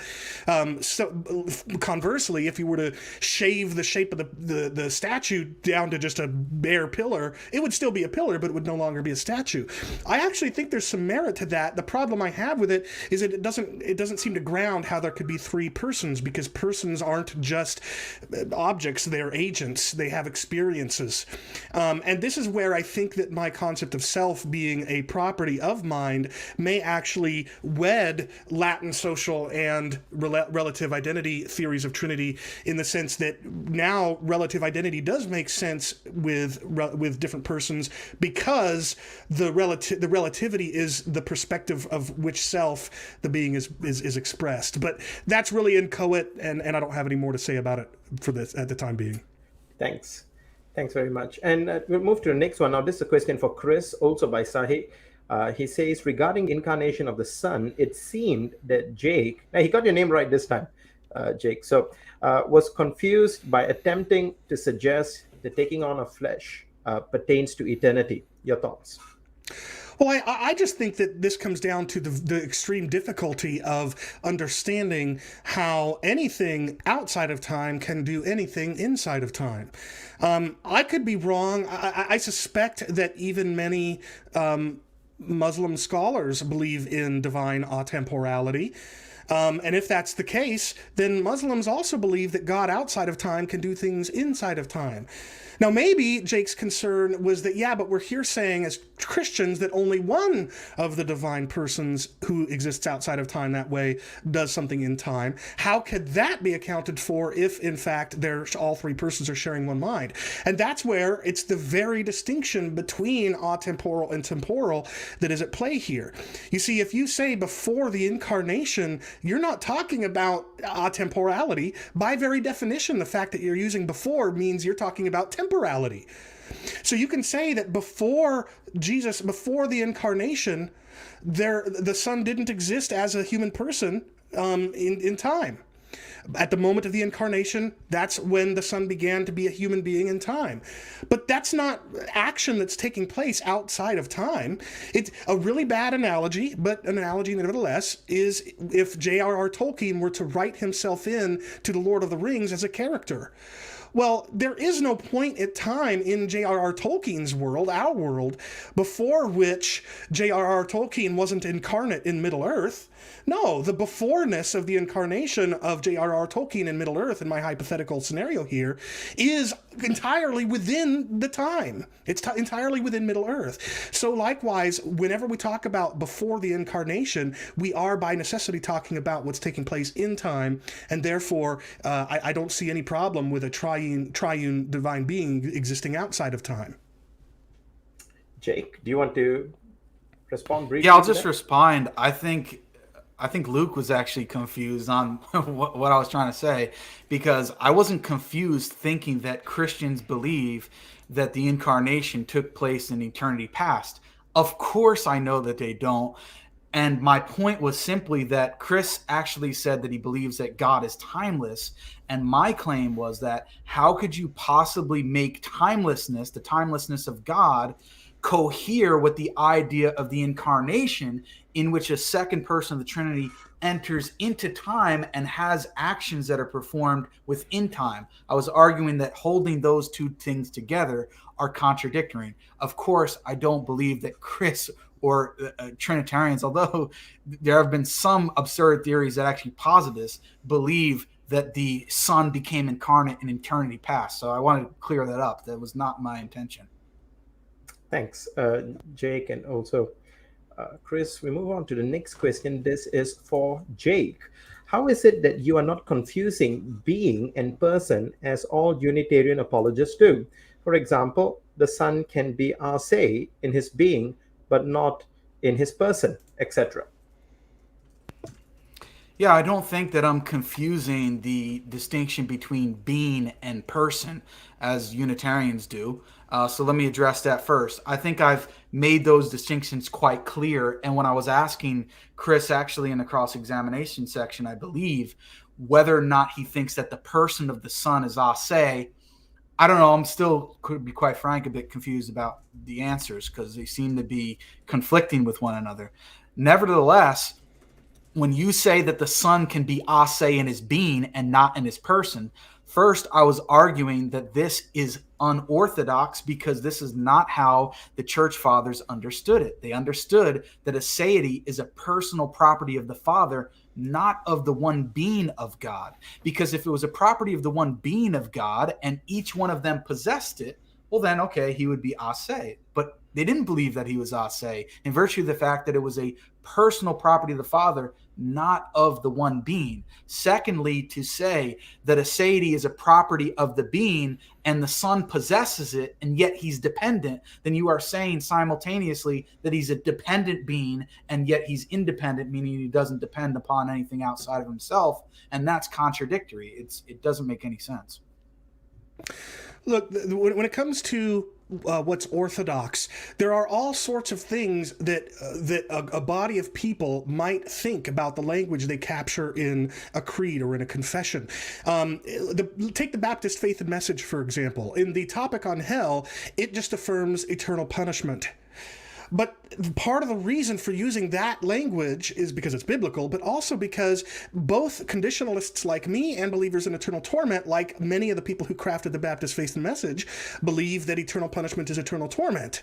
But we both believe that it's eternal punishment, and the crafters of that statement used the language they did to accommodate multiple different understandings of that language. Well, so likewise, sure, there were many of the fathers who may have thought that there was no sense in which the Son and Spirit are a se, but so what? They didn't capture that denial in the creeds. They chose, for whatever reason, for the creeds to allow for a variety of interpretations of that language, and what I'm offering seems to me to be perfectly consistent with those creeds. It says that the Father is fully orbed a se. The Son and the Spirit are not, because they are contingent on the Father. However, they are nevertheless a se in one sense, that is, they share the one being of God that the Father has, and they're a se in another sense, which is that they exist in all possible worlds by necessity. And by the way, that doesn't jeopardize the freedom of God. Everything God does, he does because he is good, and it's most consistent with his character. And I'm saying that the procession of the Father, of the Son and the Spirit, so likewise is consistent with God's perfect character. So yeah, I just don't think that my model is challenged by the topic of a se when it comes to the specific claims of this debate, the specific topic of this debate, which is orthodoxy and logic. Thank you very much. Next question by Zubur Theologian. Thank you for your question. He says, question to Chris, when Jesus say, I am the light of the world in his incarnate state, is that the belief of human mind or divine mind? And how do you distinguish what his human and divine mind belief? Before you answer that, Chris, just want to say, I was asked a question by Luke, and Luke, that question was addressed to me. My answer to that is yes. Do reach out to us, and we'll try and arrange that if possible. So, yeah, over to you, Chris. Yeah, so when Jesus says, I am the light of the world, that indexical proposition is the belief of just his human mind. How do I distinguish between what's his human and divine mind? Well, when Jesus says something about what he believes, what he's doing, what he is, whatever, he's expressing his belief that exists within his human mind because he's incarnate. But when the divine being is acting outside of the incarnate Son, so for example, parting the Red Sea, or doing the miraculous plagues on Egypt. That is the thing that the one divine mind is doing, in which all three selves participate via the doctrine of perichoresis. But I'll add that the doctrine of perichoresis actually states that these three different persons are involved in the singular act in somewhat different ways. And as I said in the course of our debate, I think it's at least plausible that if one mind can have three selves, then those three selves can participate in a belief or in an action in distinct ways, in which case the whole question becomes moot in the first place. But setting that aside, distinguishing between the two minds seems to be fairly easy, and I am the light of the world is a proposition that Jesus states and believes in his human mind. Thank you. Jake, do you want to respond? Yeah.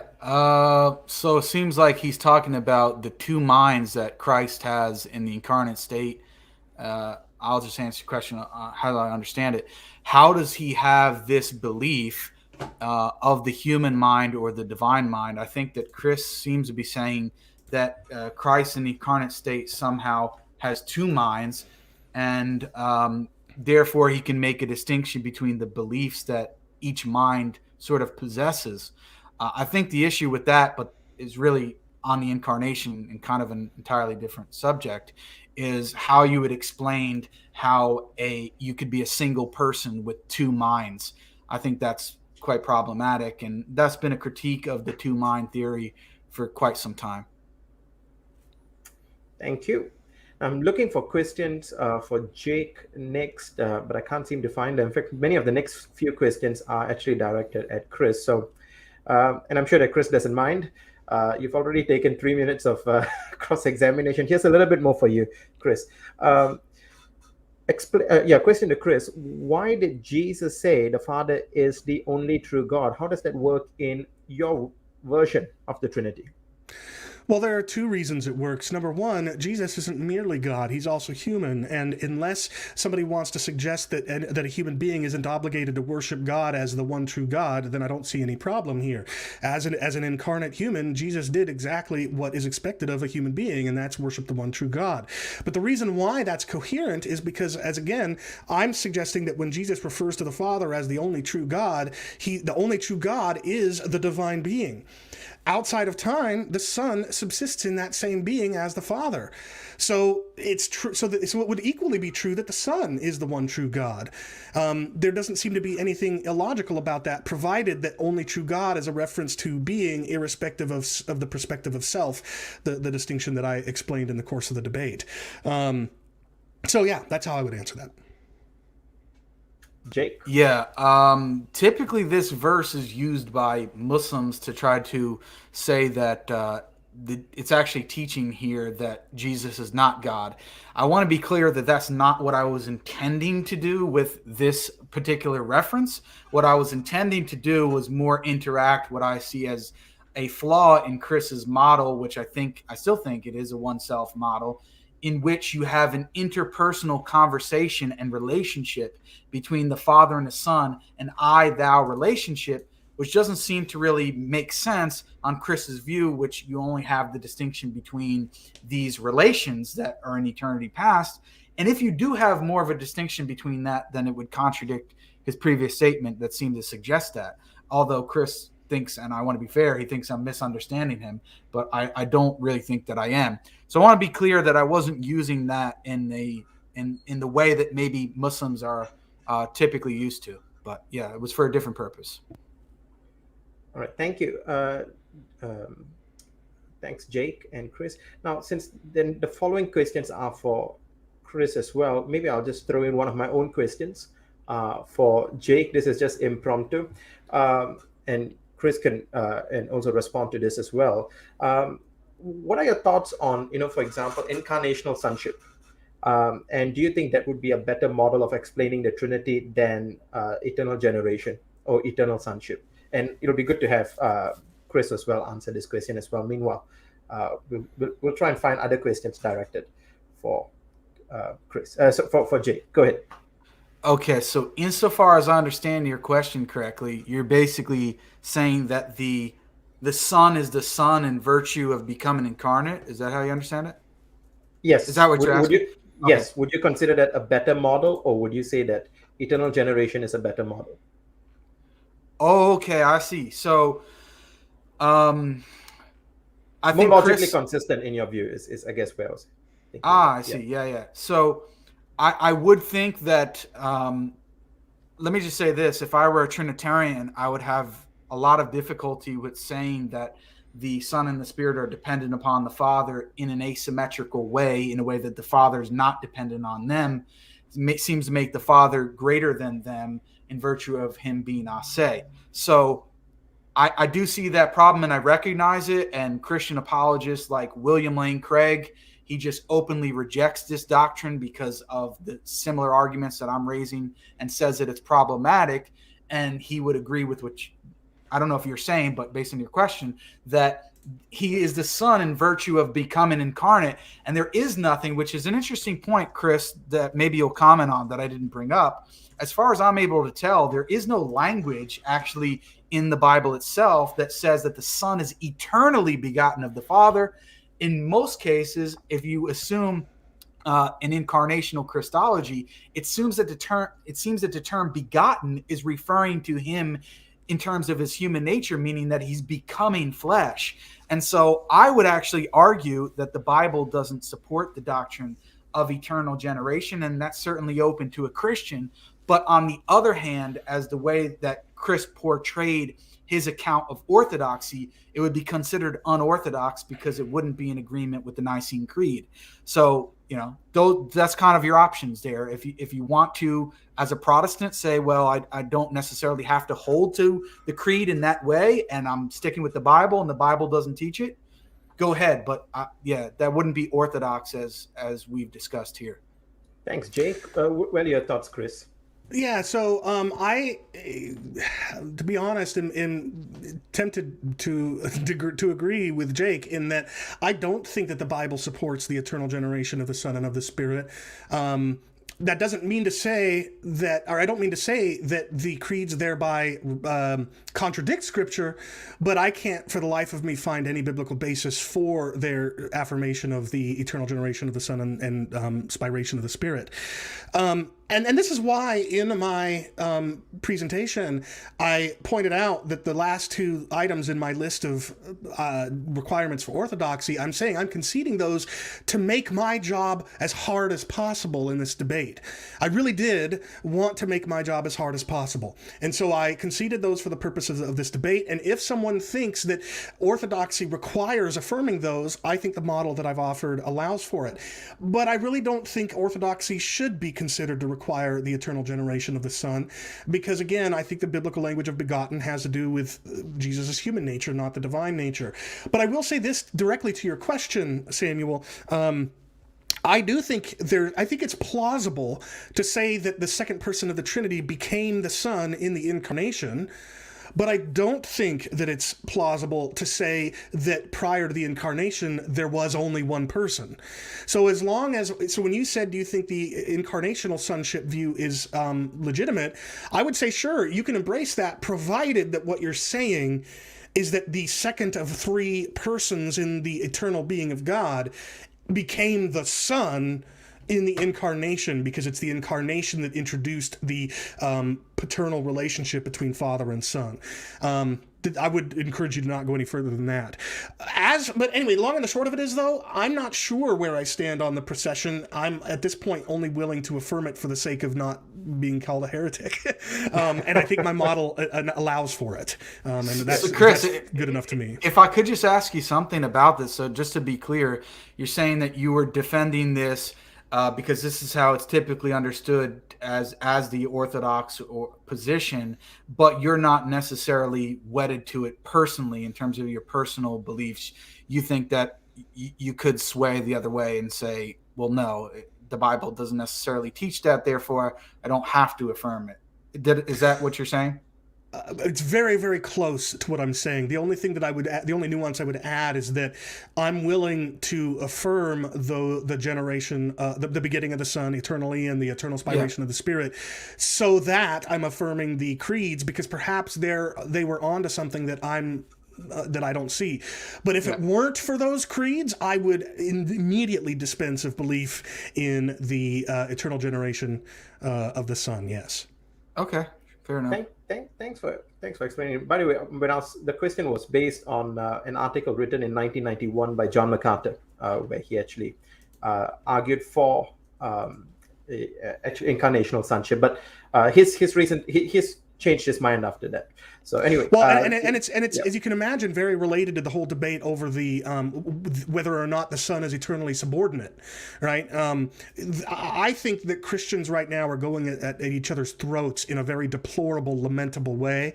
There's no reason that people who deny the eternal subordination of the Son should be saying those who affirm it are heretics, and also vice versa shouldn't be the case as well. You guys need to really clean up your act.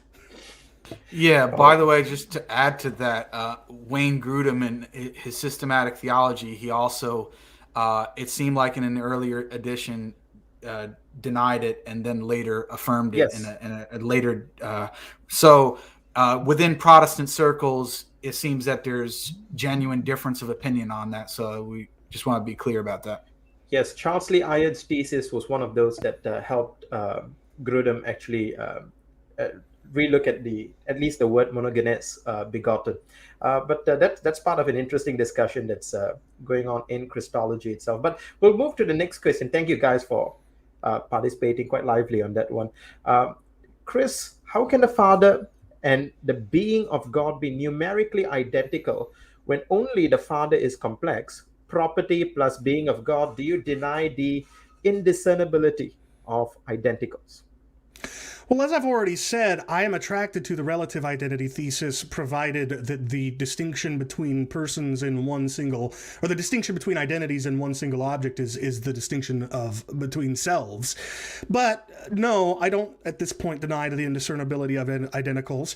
The reason why I think I can say the Father and God are numerically identical when the Father is not numerically identical with the Son, is because, and I am not a philosopher, as I've said multiple times now. This is outside of my wheelhouse, and so it's very possible that I'm out to lunch on this. But it seems to me that saying the Father is God is kind of like saying a moving bus is that bus. Whereas saying the Father is the Son would be like saying that bus moving forward is that bus moving backwards. In other words, because I'm saying that a person is a single being, but from the perspective of something that subsists therein, namely a property, therefore, in a similar way, a bus moving forward just is the bus. But when you refer to the bus, you're not referring to its movement, right? But when you refer to the bus moving forward, you're referring specifically to the bus and something it's doing. Right? Well, so I'm proposing that kind of similarly, I want to be very careful here, kind of similarly, the Father, the Son, and the Spirit are God's being in certain distinct ways. But the reason that this isn't modalism is because the ways that distinguish this one being as three persons are this property of self that is so foundational to the very thing that we understand as person, this sense of ownership and agency over being and experience, this pre-reflective sense of myself as the subject of experience.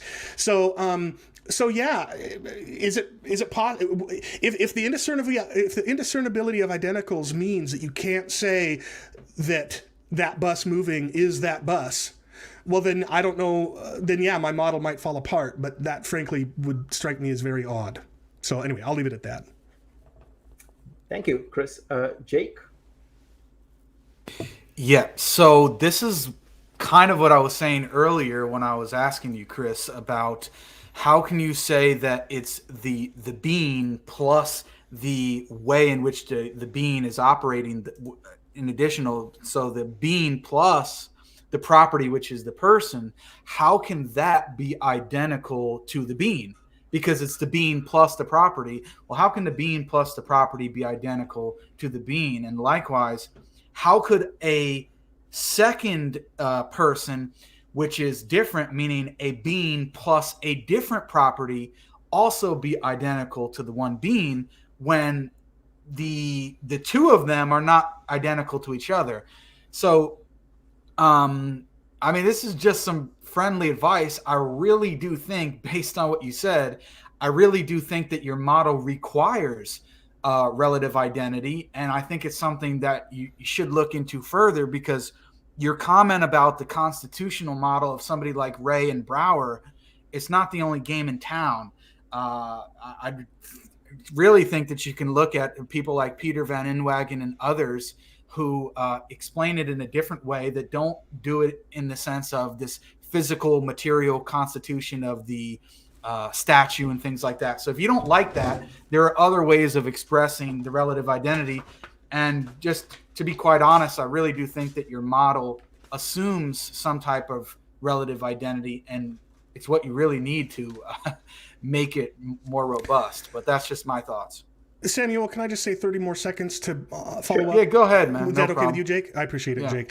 Yeah, so I've got this book right here, and it has a lot of the kinds of essays that we've been talking about. In the section on relative identity, there is Inwagen there, as well as Ray and Brower and others. And I'll be honest, some of the treatment of relative identity simply goes beyond my ability to comprehend. They get to the point where it is difficult, yeah. Well, and they use such precise and convoluted symbolic logic and stuff that I'm not versed in, and so it's like reading a different language. But what I will say is this. I go back to the example of the bus. Unless I can't think, it seems to me that a bus's forward movement is a property, or could be considered a kind of property of the bus.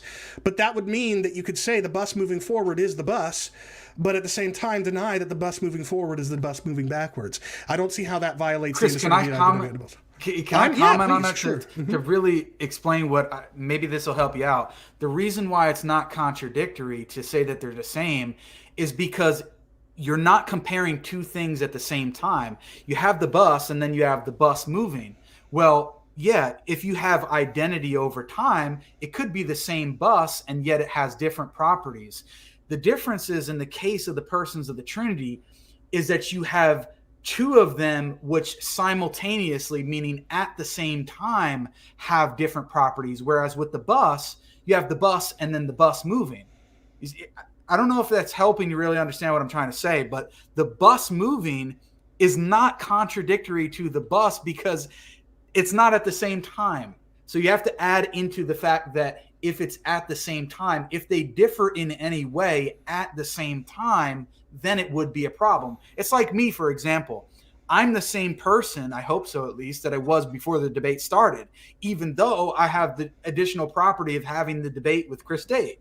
But the previous sort of mode of me, if you could say, is not contradictory to that because a contradiction is at the same way at the same time. You see?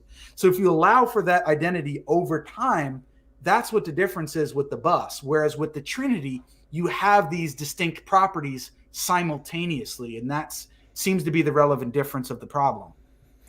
I'll let viewers decide if they think it is in fact a problem. Yeah, that's fine. I was just trying to explain how I understand it. That's all. And I'm not sure you saw this, Chris, but he actually held up the same book you were holding up, but you were looking at your book. So do we both? That's great. Yeah. And it's really expensive, by the way, man. Academics got to do a better job of making these books a little cheaper. Well, part of the problem is not enough Christians buy academically oriented books, so they've got to be more expensive. But anyway, that's not here. We'll take a screenshot of both of you holding that book up. And that's great. I love it. For a book to get. Now, last question. This is going to be the final question. Really sorry for those of you still sending your questions in, but we're out of time. Final question.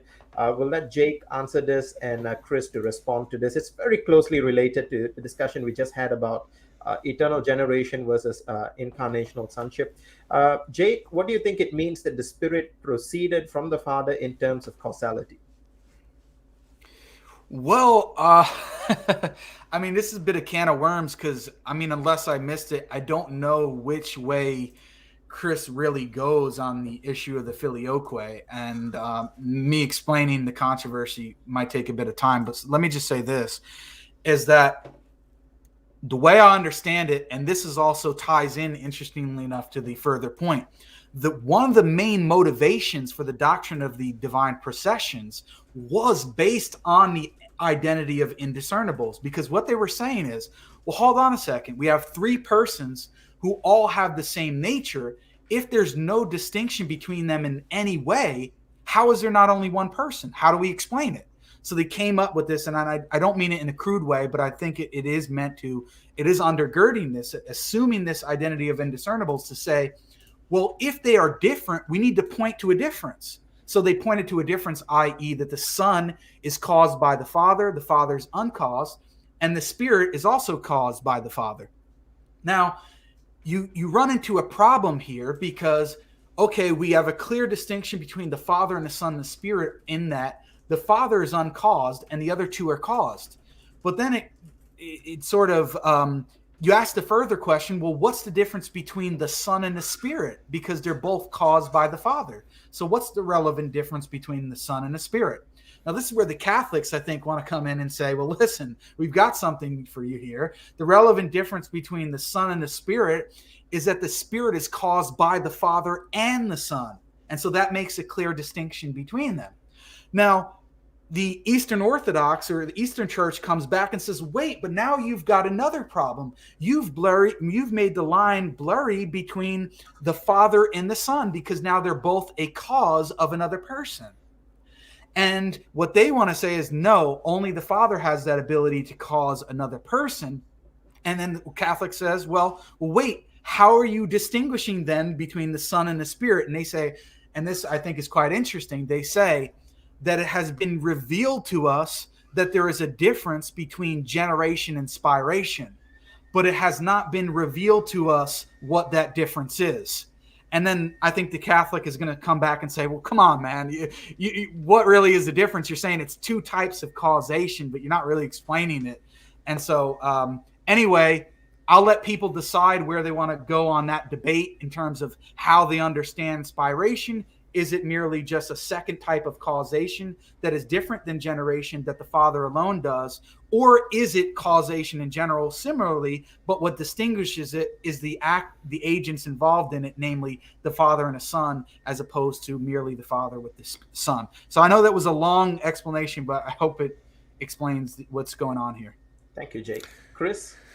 Yeah, to be perfectly honest, the understanding the processions and the distinction between begetting and spiration is a bit beyond my ken. As again, this is not my wheelhouse.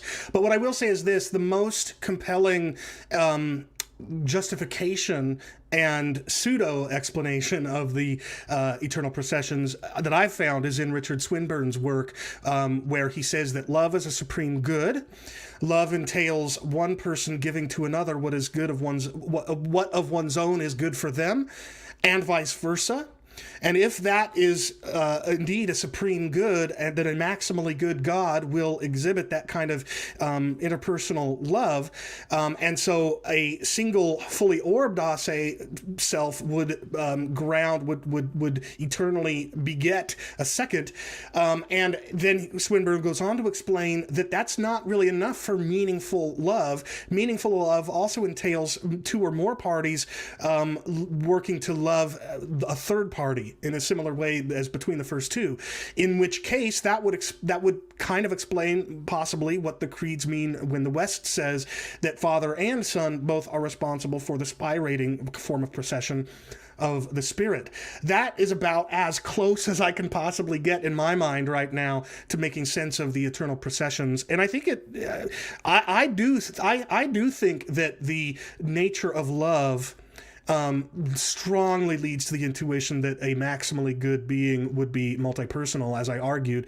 But I'll encourage viewers to go check out Jake's channel, since he says he's got responses to that on his channel. Thank you, Chris. Now, this just came in as a super chat. I'll just mention it. I know you've already responded to it, but will you reconsider debating him? I know you've responded. Do you want to publicly just ask him to... So I want to be careful not to divulge too much information of what's going on here. The long and the short of it is that Smokey Saint and I had agreed to debate the topic of hell on the Standing for Truth channel. And I did that reluctantly because I'd already seen some of his interactions that I very subjectively and fallibly took to be very hostile, very arrogant, very mean interaction style. And so I was reluctant to agree to it, but I went ahead and agreed to it because he assured that he would not act that way in a debate with me. But then I continued to watch his continued interactions and the things that he was saying about others on his channels, and felt compelled to... I became convinced that he was not going to act any differently in a debate with me than he did, not just in the debates I'd already watched between him and others, but also in these interactions that concerned me further. And so I withdrew from the debate for that reason. I don't think I'd turn down the debate for the reasons that he's saying, which is that I was just blindly accepting slander and lies. It had to do with the conduct I had that I had witnessed him exhibit in interactions with others. So that's the story, the backstory, and what I said in the chat. You put it up on the screen. I said to him, email me, we'll talk about it. And yeah, maybe one day Smokey Saint and I will debate. But I'll tell you what, if I have even the slightest inkling that he's going to act with me in the way that I perceive him to have acted with others, there's not a chance in hell that I'm going to have that debate. Well, can I actually make a comment on that? I know it's your personal thing, but I want to tie it into this whole thing. I would just agree with you. I've seen some of his interactions. I don't want to dogpile on the guy, but I wouldn't debate him either. I'll just say that. But what I want to say in a similar vein, because we've got a lot of people in the chat, and I'm not singling anybody out, on both sides, really saying some things that are not appropriate. And I really encourage people to go beyond that. This is kind of silly. I mean, we're having a respectful debate here. People should be paying attention, listening, thinking about these things, and really trying to, figure things out as best they can, not name calling and all this other kind of crap, I'm sorry to say. And there are plenty of other, Christian apologists, and Chris may even see that, and I would as well, on the Muslim side, of people that you wouldn't want to debate. And I'm not perfect either in my interactions, but I think that we need to sort of step up our game as far as behavior goes and go beyond this. Let's try. I mean, Chris here is.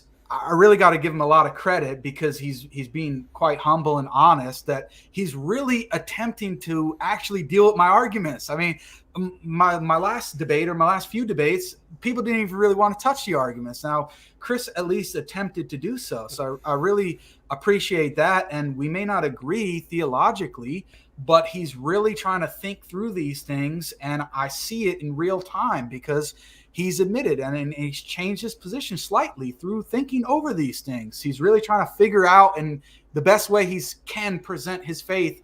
And I try to do the same thing. So I think that this is the type of mentality that we ought to bring to the debates. I hope that this will serve as an example for future debates. And I hope that Chris and I will probably have another debate on maybe something similar in the future. I think that would be nice. And I just want to encourage the audience to really try to get beyond some of this stuff. Very well said. Thank you, guys. It's been a joy to be able to moderate this debate. Thank you for giving me that privilege. We would love to have the both of you back here on this channel. And once again, we thank the audience as well for staying back. It's 2.5 hours of intense theological debate on classical issues like the doctrine of the Trinity. You guys are amazing. And once again, if you haven't already subscribed to Explain International, you can do that. Or you can follow our ministry on Facebook, on YouTube, this YouTube channel, and also on our website, www.explaininternational.com. And just a brief announcement, we are offering a Masters of Arts in Great Commission Apologetics program with the Malaysia Baptist Theological Seminary. You can find more details of that on our Facebook page. So do check that out if you're interested to do it, especially online. This will be online. Some of you have been really encouraging. Thank you very much for that kind encouragement. We hope to see you again. And until next time, bye for now and have a blessed weekend. Take care.